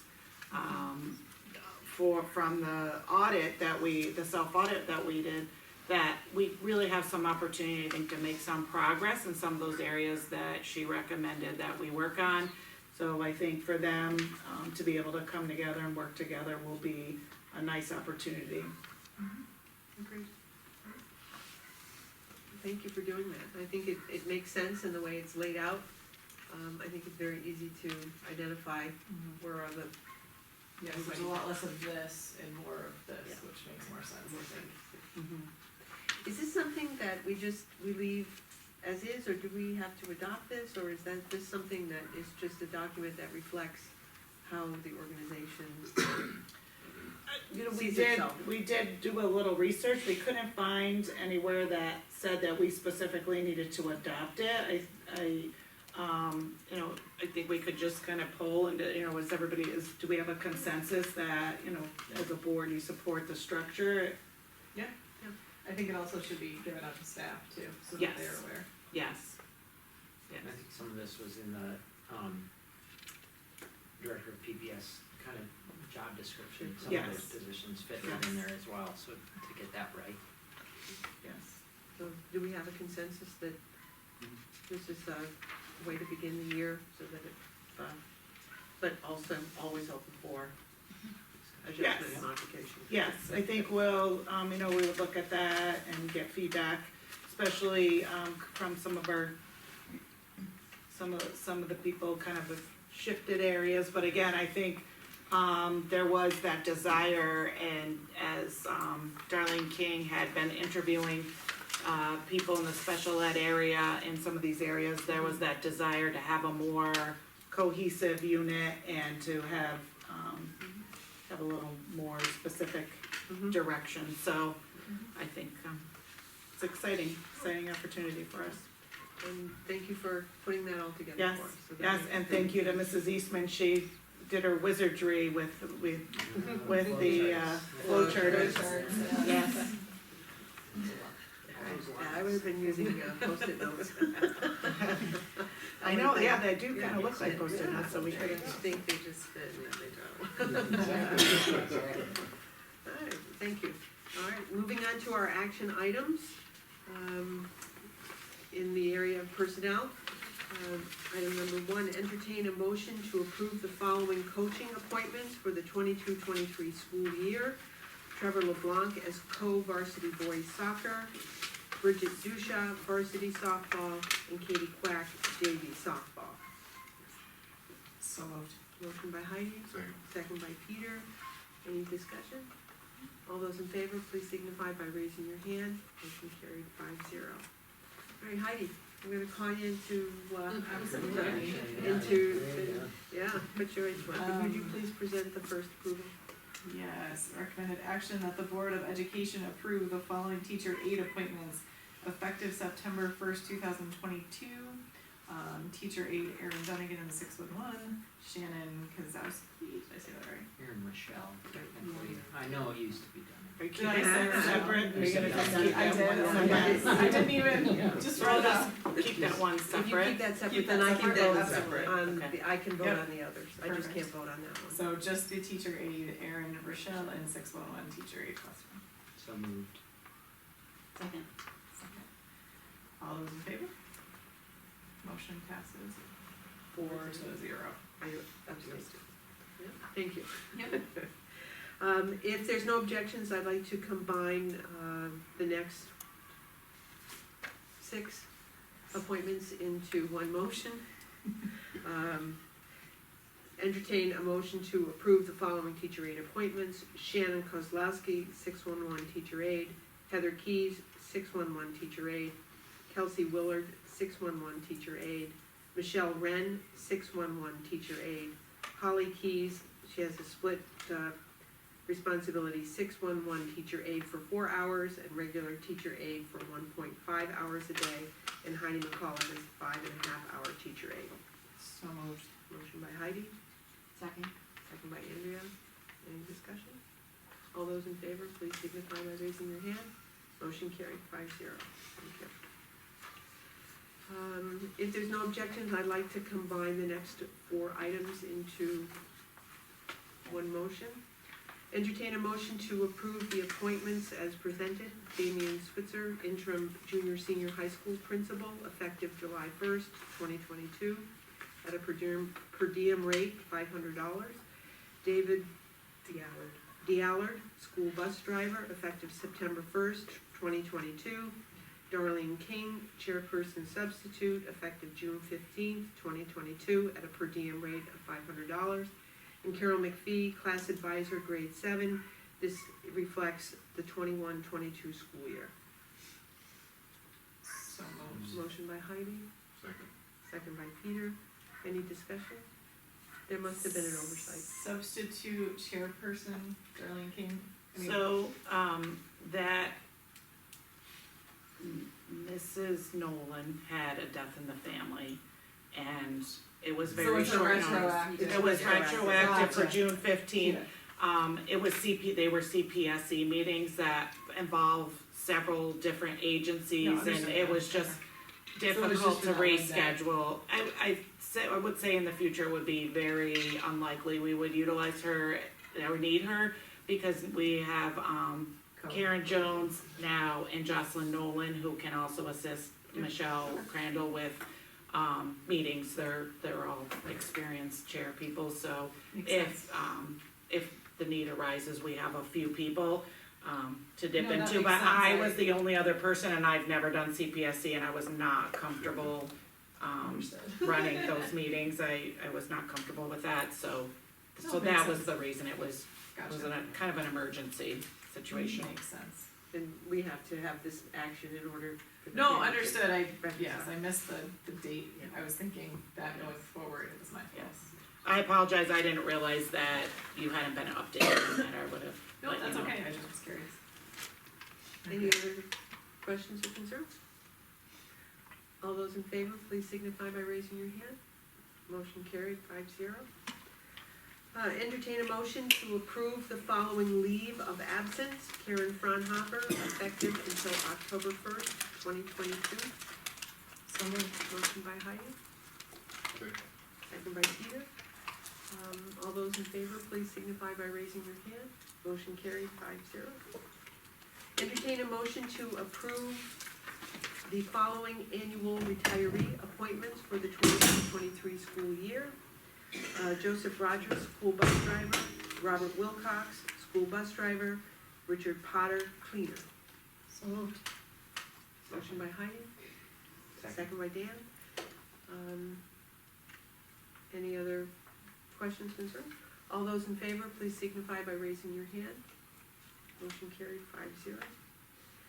Entertain a motion to accept the following resignation.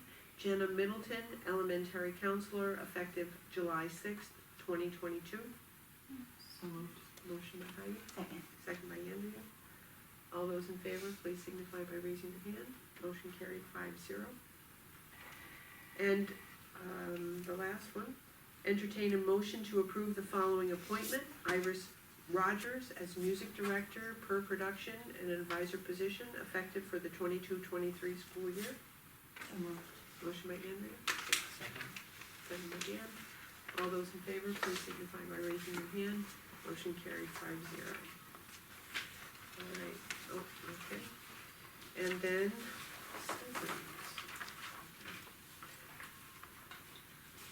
entertain a motion to approve the following stipend increases for the 22-23 school year. This, That's why I didn't see that. Sorry. They represent a 4% increase for the stipend for district clerk, the tax collector, and the internal payment auditor. So moved. Motion by Heidi, Good. second by Peter. All those in favor, please signify by raising your hand. Motion carried 5-0. Entertain a motion to approve a one-time salary increase for Paul Yakubek, head building maintenance worker, in the amount of $3,500 for the 22-23 school year. Motion by Peter, Second. second by Dan.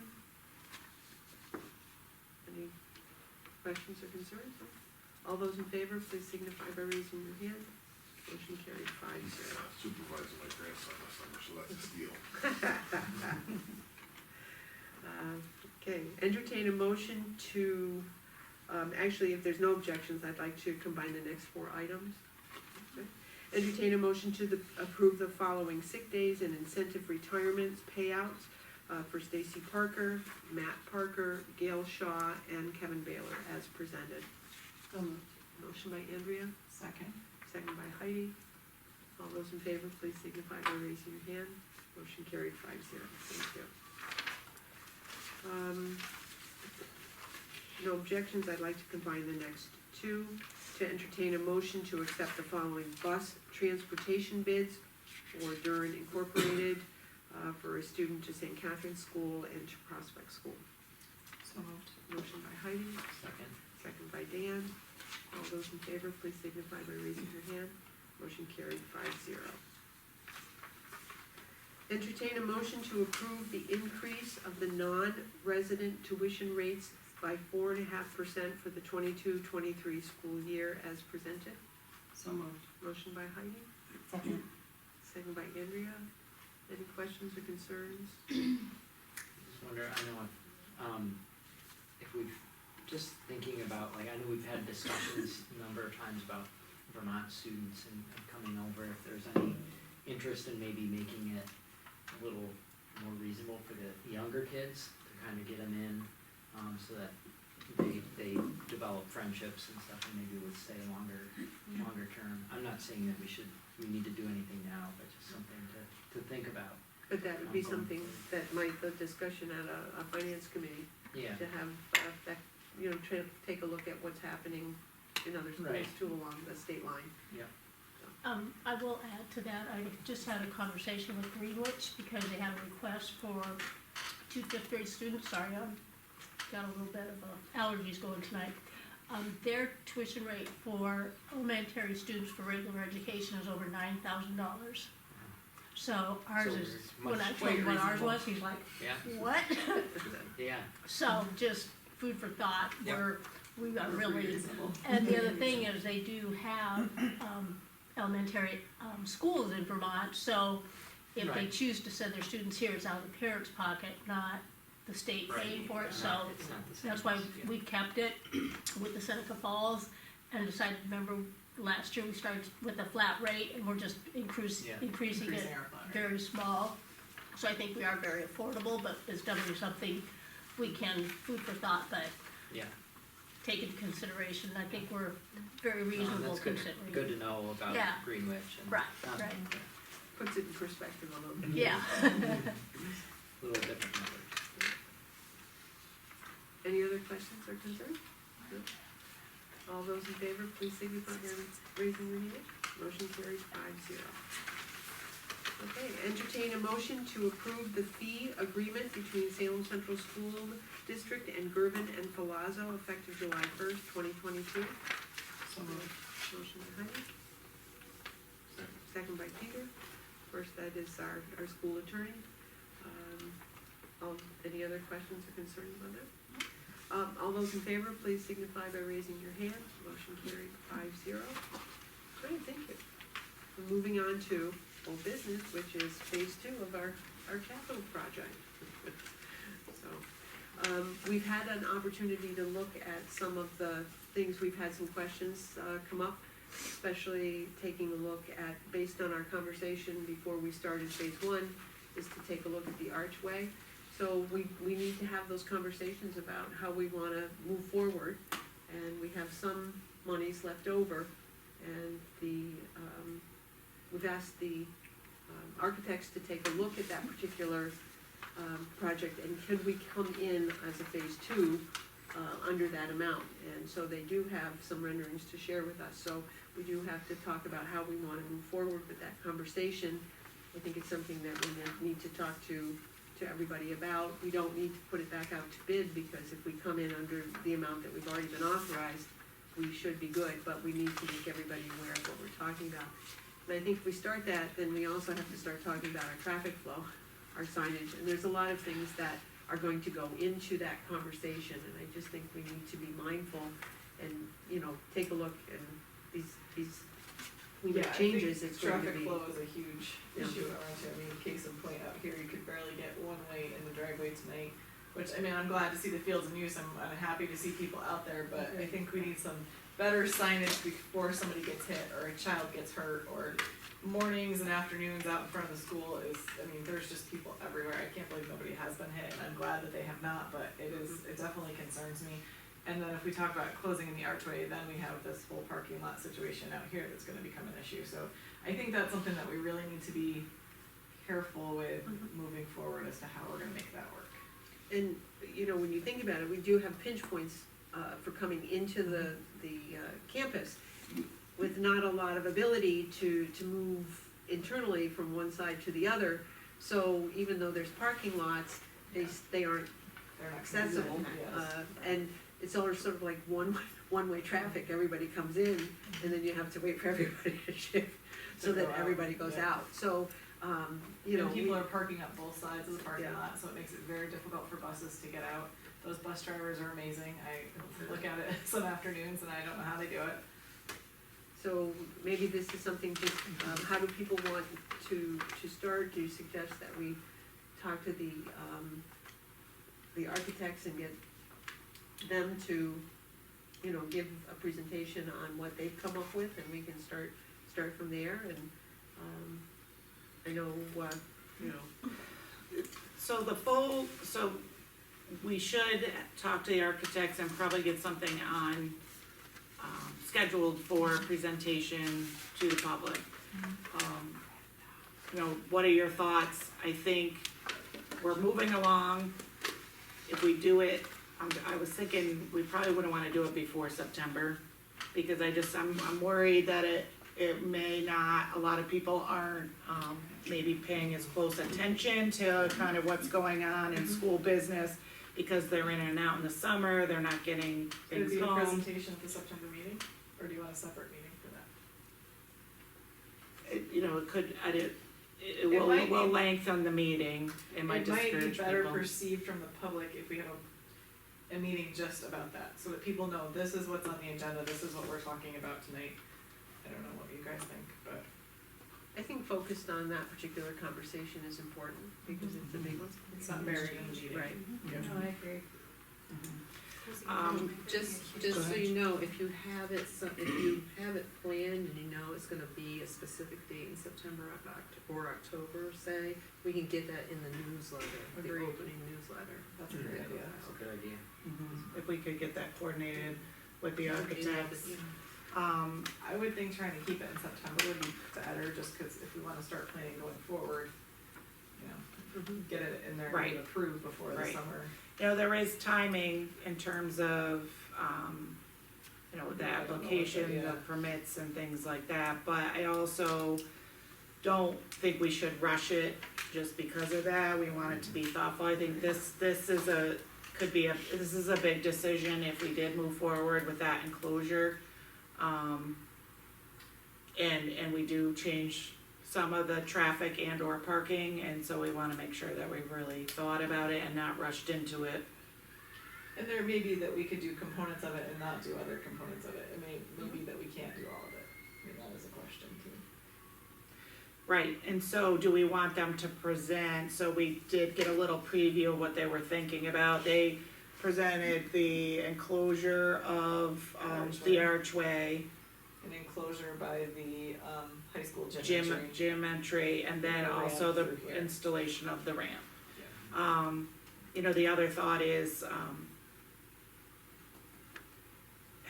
making sure that we also communicate really why we chose those three things to have them work up.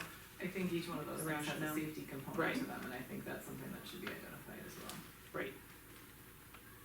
So I think if doing the presentation, maybe having some time for questions and or feedback, and maybe even a little period of time. Agreed. And then, if we did that, then we could then seek some additional feedback at the next board meeting, and then that would help us. The traffic piece, so some people have brought that up. My thought was I was going to reach out to Sue Clary, but I also think, you know, speaking to the architects, they may have some thought about, how do we really look at getting the right people to help us look at Well, I mean, I traffic think the situation. highway superintendent, I mean, I think those are Right. people that we should sit Right. down and bring to a board meeting to discuss those things. Right, And there probably is improved signage and the sidewalk placements, and there are many things that they can be looking at and helping us with. But we also have to deal with the internal, lay of our side, you know, how we have our parking lots on both sides and our traffic flow, which really isn't, you know, doesn't fall within their wheelhouse, so maybe the architects would have somebody who Right. could come and Right. take a look and see how we are using the space that we've allotted for vehicles. Because you have to consider not only vehicles and buses and the trucks that come in with, you know, deliveries and, you know, so there's a lot of, And there is space behind the bus garage now too. Yes, we If took that those needs to trees become down. additional parking back there, we may have to do something different with that, so, and we think how we yeah. do that, yep, right. and there has, I have to get a little more up to speed on this, but, I thought we were discussing with Mark that there was a possibility with the town that we may be able to gain the right of way behind the, I haven't, Sure. not I sure if haven't, that's I haven't talked to, Sue Clary about this in a couple of weeks, but what she said was she was hopeful that she had cleared all the hurdles in order to have the right-of-way down that old rail bed. right, Which would really help us, because there's a section that we don't have access to. right. So, if we could get that, then we could take a look at an entirely different type of pattern, because we would have another access. Really open up that yeah, it would really open that up. That But- might even be the way that teachers come in and park. Park. Or staff, is that a you know. one-way, like you come in this way and you go out that way So, or something? Yeah, like there's that? a lot of different, once that, if that is a possibility, but we still don't. No, agreed, I mean, there's a lot of questions that need Yes, to I'll happen. reach out to Sue, I and wasn't our crazy about the way the teachers. bus lineup was presented, Right. kind of in those pictures that I- they gave us, so. I think also that's a conversation with the architects, because they had way too many buses. We don't have that many buses to begin with on that diagram, so if we So we maybe go should with, say- you know, generally our number, Yeah. Agreed. give or take one bus, have them more properly placed, so that we could get a better idea of that, you know, 'cause it seems like it does look like you could come in and make a you know, the beginning of the parking lot, and then you're traveling through on the other side, not on the side where the buses are, but. So, a question, if we're Yeah. not planning on doing anything with this until till September meeting, is the start of the school year planned the same way it was this year with the way the buses were? Or is there a safer way for us to try to do it for the start in September? Just throwing it out there, something to think about, because I really do think it's kind of scary around here in the mornings. One question I would have, instead of having the buses drop here and there, could the high school just be dropped off there and walk into the building? I mean, I know that was a COVID thing, keeping them separated.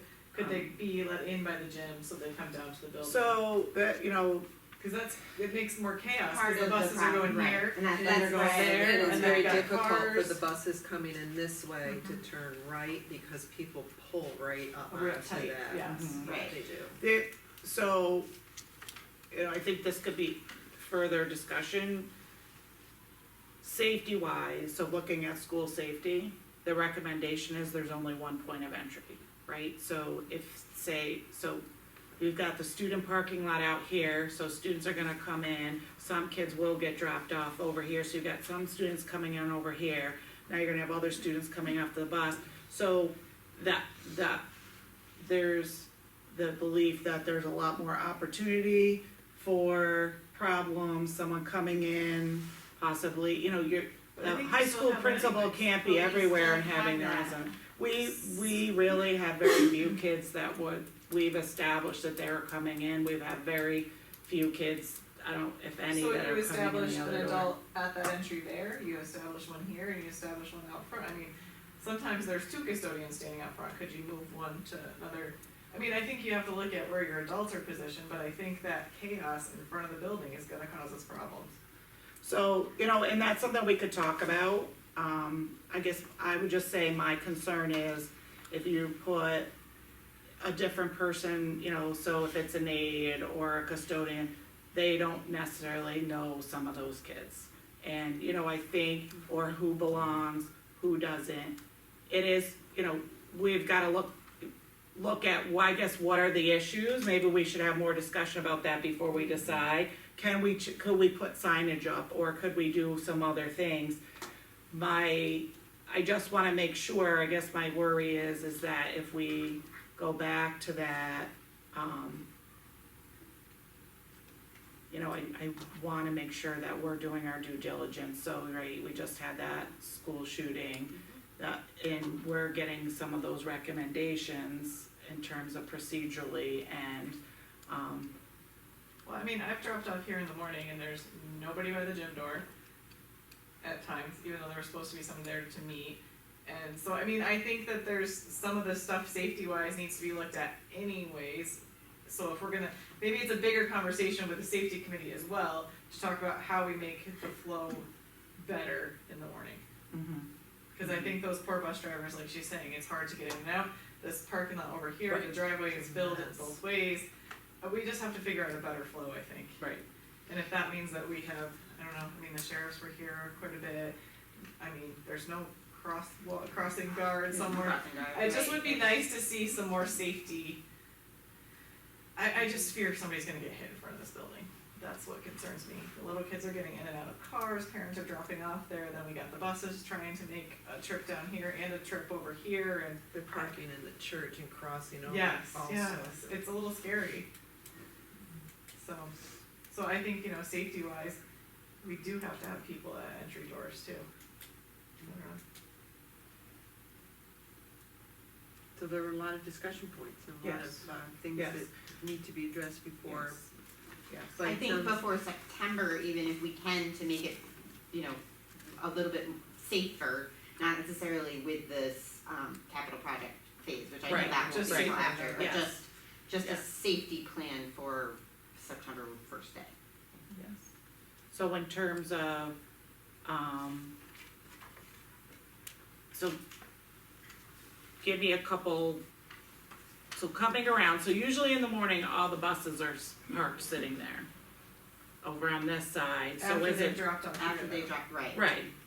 So over here, is there, what's the issue about, Buses trying to turn in. So your buses are now, so you have all these parents parked up and down this street here, And then dropping kids off, and you've got the poor buses trying to come down the street and make a turn into the parking lot. So that's more traffic going up and down, versus if they're coming from, so most of the buses come from downtown, they turn, then this leaves this space here. Obviously, the Rupert area buses would come down Right. through, but okay, I don't know, just it's always bothered me, the front of the building is just, there's so many kids getting in and out, up and down, like, I just worry that Well, access to the building and how do we get kids in and out safer, that's all. and I know that, historically, when they first took that cut by the sidewalk where they actually removed the green space, Yeah, there was no parking allowed there. yeah, And they did that to, you know, make to sure make that- room for the buses, but and that's make something room for too, the they buses. need to signage, I mean, Yeah, there we shouldn't be definitely cars need to parking up both sides of that road But right as we over there. see, that doesn't fix it. Yeah. You can put I signs mean, up all I over, believe that they the no just are parking where. no Oh, there's a lot of no parking parking out here, yeah. Yeah, They're I just mean, the parking. town puts it up, I mean, at Right. one point, I remember when those signs originally went up, we were calling and we would have them ticketed, and it still really didn't matter, so. I mean, there was People no ignore it. parking signs all along the center of the circle here. Right. They Well, just that's the pulled in fire on- lane. Right. They pulled in on both sides today, so, Very I true, just- they're in trouble. Well, I think yeah, they're just gonna absolutely. drive right over them. All right, so next week, we're having a full administrative cabinet meeting, so I think this will be a good topic for us to talk about, what our options are. You know, I think in the short term, until we come to a decision, about how we can do a little better. Well, and even the bus drivers, maybe they need to be at, like, you know, what can we do to make it easier for them Well, they too? certainly have a bird's eye view of what's going on Definitely, out there, definitely. yeah. Okay. So, and if you could follow up with the, architects? Yes, architects, and I'll, Coordinate have the- some conversation with, in the meantime, also looking at the traffic. Yeah. All right, thank you. So Julie, when I'll, we- see if I can get some dates, and then I'll shoot them out to you guys, and we'll see if we can come up with them. Go ahead. When the architects were here the last time, remember Todd kept talking about having their landscape architect put more, cause they weren't sure about bus alignment, and we had a lot of questions about how would this work out, so maybe ask him if that guy or girl could also be in attendance, cause I Right, think right, because the They're whole gonna have- landscape piece was it was a missing. huge piece that he couldn't speak to, remember that? Mhm. So, I Right, thought if that person right. came, it'd be probably helpful too. okay, I missed that part. Yes, so thank yes. you. but we'll, so that is the primary focus of our meeting next week, is having our preliminary back-to-school meeting.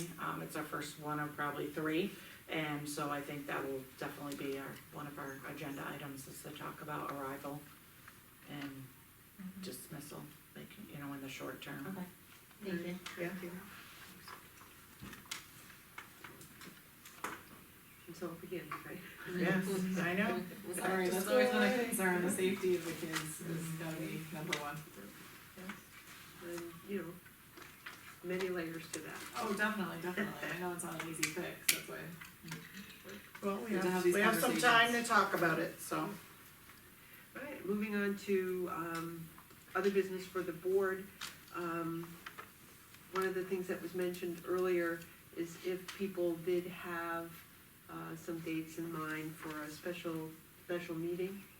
If, I don't know if it's easier to say certain dates are not available, or if are you looking for us to come up with a date? So, I'm concerned, I know there are a few PE openings, and I just get concerned if we wait too long to scoop somebody up, and or if they, have a commitment to another district, they need to give adequate time. So we're, just getting my Those calendar are up. quick meetings that we can usually, Right, if you send an email right. out, we can usually, I was thinking more along the lines of like, if we wanna do like a 4-hour training or something Right, like that, right, that, or an yeah. extended meeting, Yeah. we just would need to do this little. So, I'm just so tentatively just think about, and, you know, tomorrow, if we find someone tomorrow we like, we may, you know, we'll be checking references Friday and or maybe making an offer Friday or Monday. So, my thought is maybe that last week of July, we may, you know, if we can get 3 or 4 people, it may be hard to get everybody with vacations. I'm free the last week of July. Okay. Last week of July looks good to me too. Twenty-third, I'm busy, other than that, I think. Are we thinking during the day, or are you thinking evening, what are you thinking? What is the thought of everybody? I mean, It's I've a Thursday scattered or appointments Friday throughout the next 2 during the weeks, day, but. Cause I'm just working at home, but other than that, I would have to be like, I could get here by 5. Andrea, what does your schedule look like for? Are we talking the next week or the? No, the week following after, So the I'm last good week. except for the Wednesday, the 27th. Yeah, But my time is booked. I could, if it was evening, it would probably work better for me if it was right at 4:30 or 5, so that we could Okay. just come and get it. Okay, so 5, 4:30 so works. 5-ish, okay. 4:30 works. I'll throw it out there, I just wanted to kind of tentatively get an idea, and then we'll So see no if we can. 27th stuff. Yeah, no, 27. And then, we'll see, or, you know, hopefully we'll have something. That would be good. Yes. Also, we had talked earlier about, opening up a date for a workshop with NISBA. And I did talk to somebody from NISBA and got some information about what was available. And, talked to her a little bit about what our needs were and what we were talking about, seeking. And one of the first things I said we really did want to do was a half-day one on roles and responsibilities for the board and the superintendent. It helps to set the tone and tells, you know, helps us understand exactly what, you know, we need to do, and also evaluation. And there are multiple things that can be covered in that particular time. And she said that prior to that particular workshop, they do send out a survey, so the last week in July was probably not going to give them enough time to do what they needed to do, but we could sort of pick our day in August. So I said that I would speak tonight, and, you know, if I call her back tomorrow, we can actually, you know, get something scheduled with them. A half day is 4 hours, full day is 8 hours. The difference in price is the 4 hours is $2,000, the 8 hours is $2,700. But she also said that If we book 2 4-hour deals, Two half days. Yeah. yeah, I know. 8 hours is a long time to Long time, sustain I know. attention in the summer. I know. Just do the second half, it's $700, I right? totally zoned right out after about that first Yeah, hour, it'd probably be 4 my hours max is- right now. But one of the things she shared with me, and I don't know if anybody's taken a look at it on the emails from NISBA, and I was aware of it, but I didn't actually look at the attached agenda, is there's a leadership in education event, Friday, the 12th of August, and it's also, that's Friday, and they also go into Saturday. But the Friday, one of the things that the new members can do is you can do your governance training, and the cost of the conference is $100 a person, which is significantly less than NISBA would charge for the trainings. But, so that's available, but for those of us who have already done the trainings, there are additional ones. And one of the things that was interesting to me, was we had talked to her about, you know, we were talking about engaging the community, involvement, communication, you know, different things that we were trying to look at, making sure that we were improving and heading in the right direction. And they do have a workshop on best practices for building constructive community engagement. So for $100, it's $2,000. And for a mere, FYI, you know, it's available, but that would be something that we would, if anybody was available. I just wanted to make sure that if you wanted to check your emails and know that it was out there. Because when I was talking to her, I did think that we should do the roles and responsibilities. I think that's important for us to have that particular workshop. But I also, in talking with Julie, we were talking about, she's gonna be doing all of this outreach with our stakeholder groups. She's gonna be receiving a lot of information about directions and, you know, the things that you were looking for. So for us to take a look at our goals and objectives might be premature till we have that information. So maybe, you know, if we did a half-day one this summer or early fall, and then if we did one later on in the year when we were talking about taking a look at our goals as a district with the information that, you know, you will be bringing, and we will have all the pieces. So, but she's, and if anybody's interested, that date on the 12th, or it's a 2-day thing, but the bulk of it is done on Friday. Where is that located? It's down at the Desmond in Albany, so it would be fairly easy to get to. So, but I just wanted to, if we could Albany lock, and easy compared to Salem and easy, Yeah, I two know, different I know. things. relatively closer than Syracuse or Rochester or wherever sometimes they want to They're send every us. Saturday. So is there a date in August that people are interested in doing that? So are you thinking like an The evening, 4-hour. like if we do? Well, what she said is, if they start, they can do from 5:30 to 9. If we wanted to do it on the evening, they do it on Saturdays. You know, I'm not, you know, crazy about taking away weekend time from people, but in the evenings, they do, if you start in the afternoon, it's typically around 2 o'clock in the afternoon. I mean, where does that Yeah, have? but real we'll- jobs? I could do it I- 2 or 5:30. I could do it too, yeah, I mean, I'm flexible as Thank far you, as that ladies. goes, Good so. night. Good night, nice Nice. job, thank you. So I think, I mean, I have more availability with my time, I don't I have the constraints that absolutely you could do so. it 2 o'clock in the afternoon. I really am much more of a better at 2 o'clock in the afternoon than I am at 9 o'clock at night, I'm not I gonna would lie. agree with you. So, I think that would probably be better. So 2 to 5:30, that's it. And I don't have, at this point, anything in August that can't be moved. I do go back to work on the last week of August, the Okay. 29th that week, so So- and I think that I can't limits do me, the, but I think the 5th of August and the 10th. And then we do have some, I mean, just I think need to see. Andrea can't do Fairview. I can't do anything fair To be fair, but, so Yeah. that's the week of the 22nd? Let's look at The the week of the first 2 weeks of 22nd. August. So So, the first are 2 you weeks of gone? August? No? I'm sorry You're to not? say Okay. that was like the only time I could maybe take a couple days off, like Wednesday the 3rd We're and gonna allow you Monday to the take time 8th, off. so. those are only 2 days, we can work around No, that. that's it's like short, the So let's not let you 3rd go through for the the whole 8th I'm not 2 here, so maybe after the 10th, so Yeah, like the 11th or the 12th.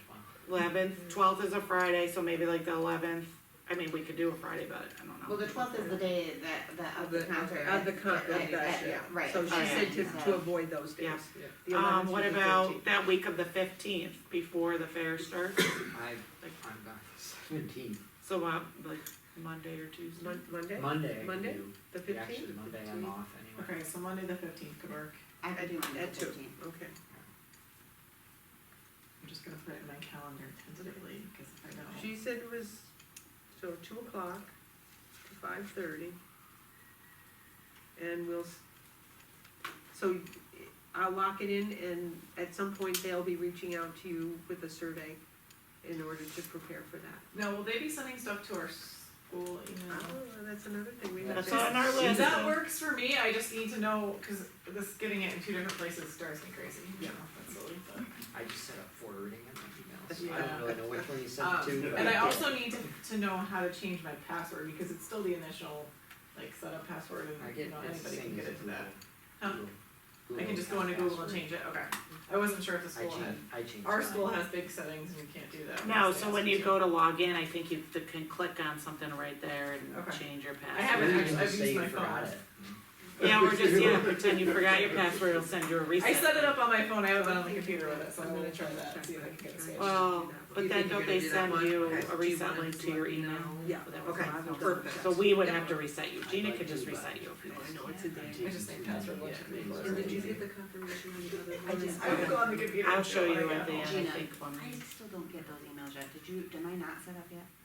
With, I've been sending you Nisba? email. Yeah. Oh, Let me get a hold of her. Okay. they might be sending it to Are they sending it to school? Ann. So- No, I don't got them on no, either no. one, so, Oh. I mean, I've linked everything to my phone because Dan said I could, and so I'm getting, I don't know which one it comes to, but I'm not getting any emails from them, so I don't think I've been set up with, I just haven't get get a those hold of dates her. to look at, and I haven't gotten any emails from them. I don't remember seeing that email either, so.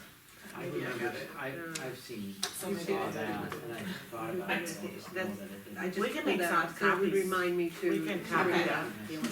But but if, on the 12th, it's broken down into 3 sections, but you could get your governance training in the 6 hours that you would require for that, so that would be available. Okay. And I don't, I'm sure that, I did mine through BOCES. That's but- free. Yeah. Oh, sorry. I did know, one through BOCES and one through NISBA, just because of the way it fell, we did them both in July and just got them done. And they also Right, offer a so that virtual was- option, and they offer like a self-paced one. Oh. Just as Okay. long as you, Oh, yeah. All these I did wonderful it- I did options it- now, I mean, I come did it on. all online, You 'cause I did, got on you right were- after No, I had to it. go sit and listen. No, I did it all That's online, right, but it that's was, right, you 2 had days. no options, right? I It was the had, I only had way you could- virtual or none, or Yeah. kicked off, cause I didn't I don't know, know. pros and cons to that, I guess. One other, for me, we also are setting up, our committees. And in talking with Ms. Adams about how to move forward, we talked about having 3 different ones, and it would change the communication to an ad hoc situation. So if there were something that Makes came up, sense. those things could actually be addressed by an ad hoc committee. So, we felt that policy was important, that is, in our bailiwick, that is what we do. Finance, but combine that with personnel, not necessarily, particular individual things, but taking a look at right-sizing, positions, and, we did add some things, and we know that we need to look at them and to make sure, whether, we're gonna be continuing to be able to support those positions financially, and, take a look at that, so link those 2 up together. Like we had our resignation of our counselor, and that was an additional position that, we had added with the money that we had gotten from the CARES Act. And just to take a look at that position, just to see what's going to happen. But those conversations do need to happen before the start of school, so that the counselors who are still here will know what their caseload is if we're gonna start shifting it. So, I mean, it's important to have those conversations. And the 3rd one was, instead of communication, was curriculum. Because that's something that as we move forward, and we saw the reading presentation, but also, taking a look at different things at the high school and things that, offered, so.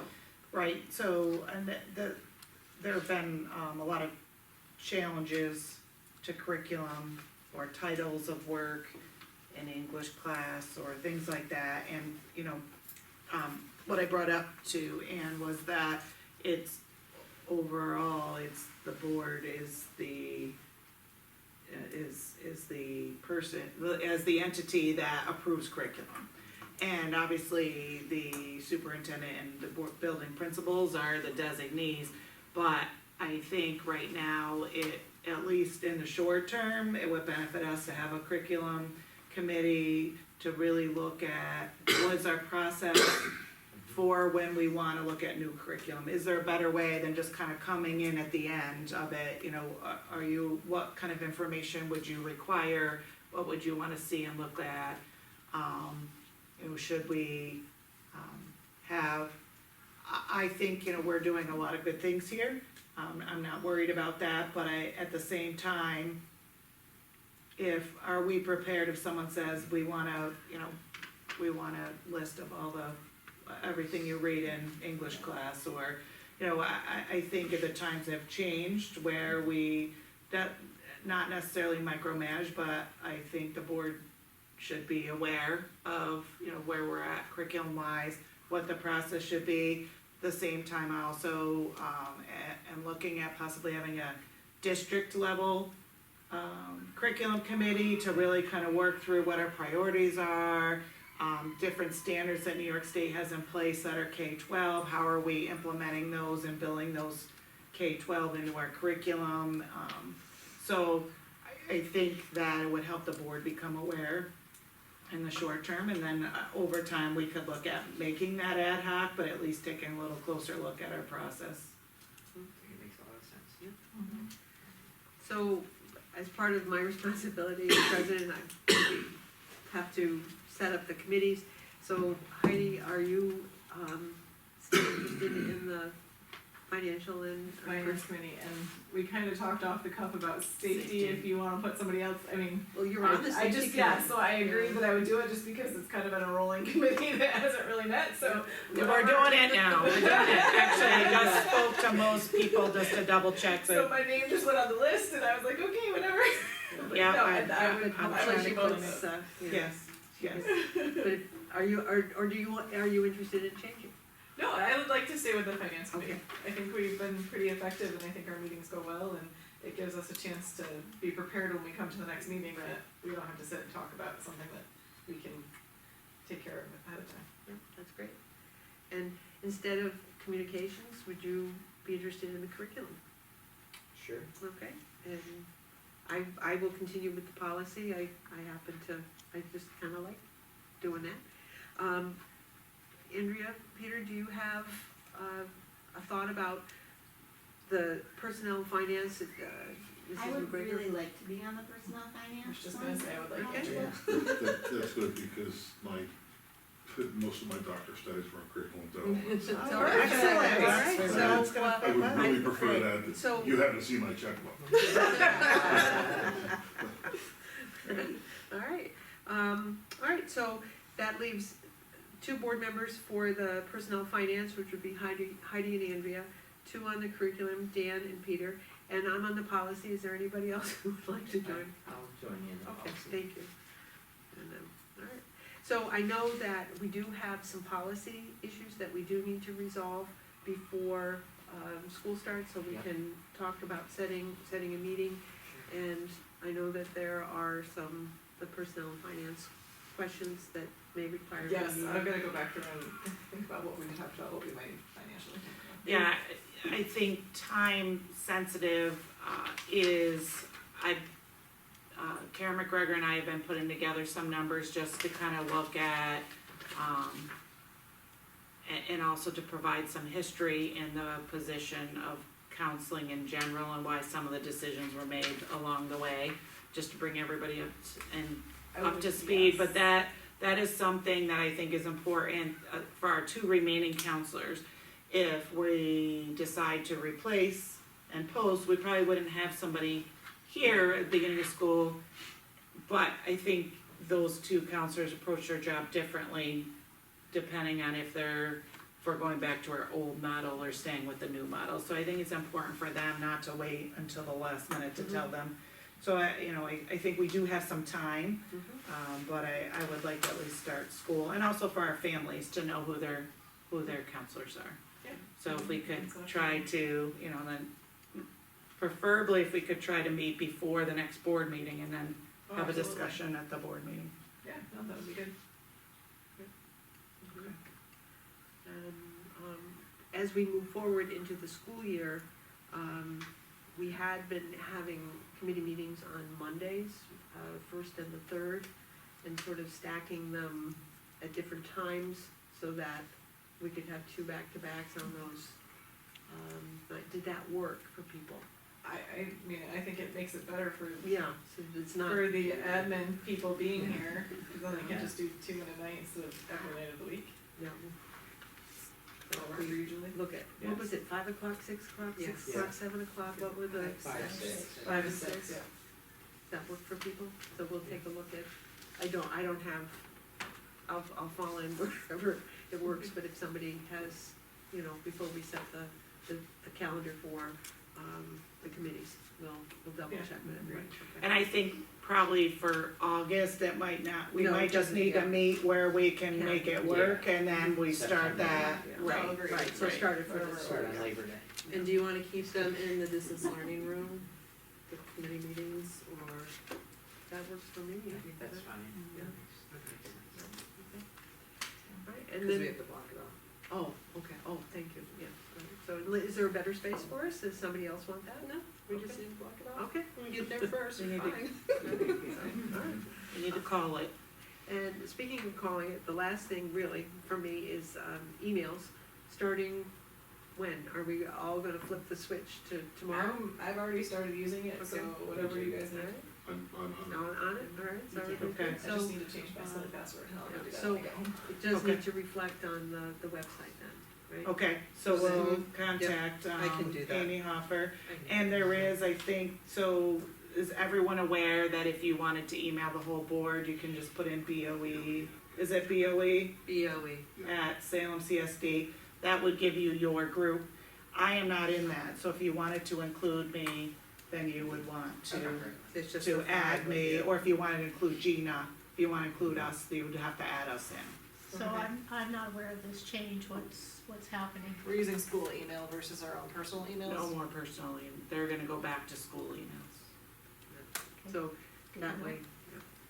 Now, did you, I had sent out to all the board on your new emails today, though, thank you notes. You- I got it. Yeah. Okay, if yours bounced back to me, did you get that email? That you told me, yes. Okay, perfect, so- just as long as you're aware, So Yep.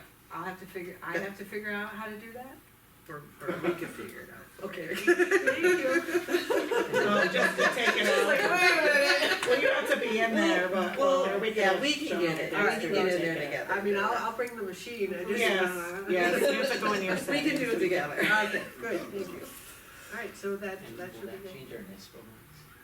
Our So we addresses would- with NISBA too? Yes, so, Also, on the website, do you think that we could get all of us have pictures on there? 'Cause Well, it was like, what just about- Bob and or- Dan? Or the other thing is you could have a group picture I think that's at the fine next too, but it meeting, just and looks have a funny. group picture with, and then all the board members' names underneath, and then your contacts, some It just districts. looked weird because it was Dan and Bob and the rest of us didn't have a picture. And I think you guys emailed them too, right? Hey, it's whatever you prefer, but the group picture I is guess an some people option can't as recognize well. you in public if they don't know. We could take that next meeting, Yeah, that's fine. unless you wanna do it now.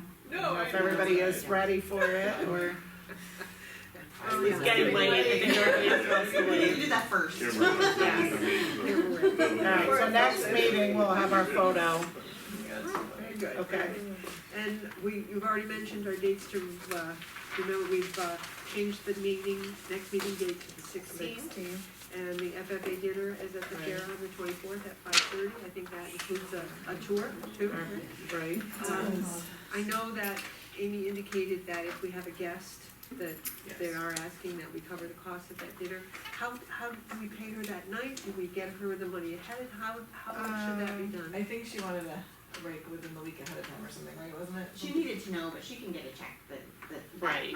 that you Right. could give her, She you just could wants- give her the money right then. She wants to know if you're bringing a person so she can Right. get them ordered, because I Right. think they sell out. Yeah, Oh, you okay. just- I So, agree with but that. you can if pay we her pay the day that of. night, we Yeah, don't have that's to get fine. it to her ahead of time? Yeah, no, that'd be fine.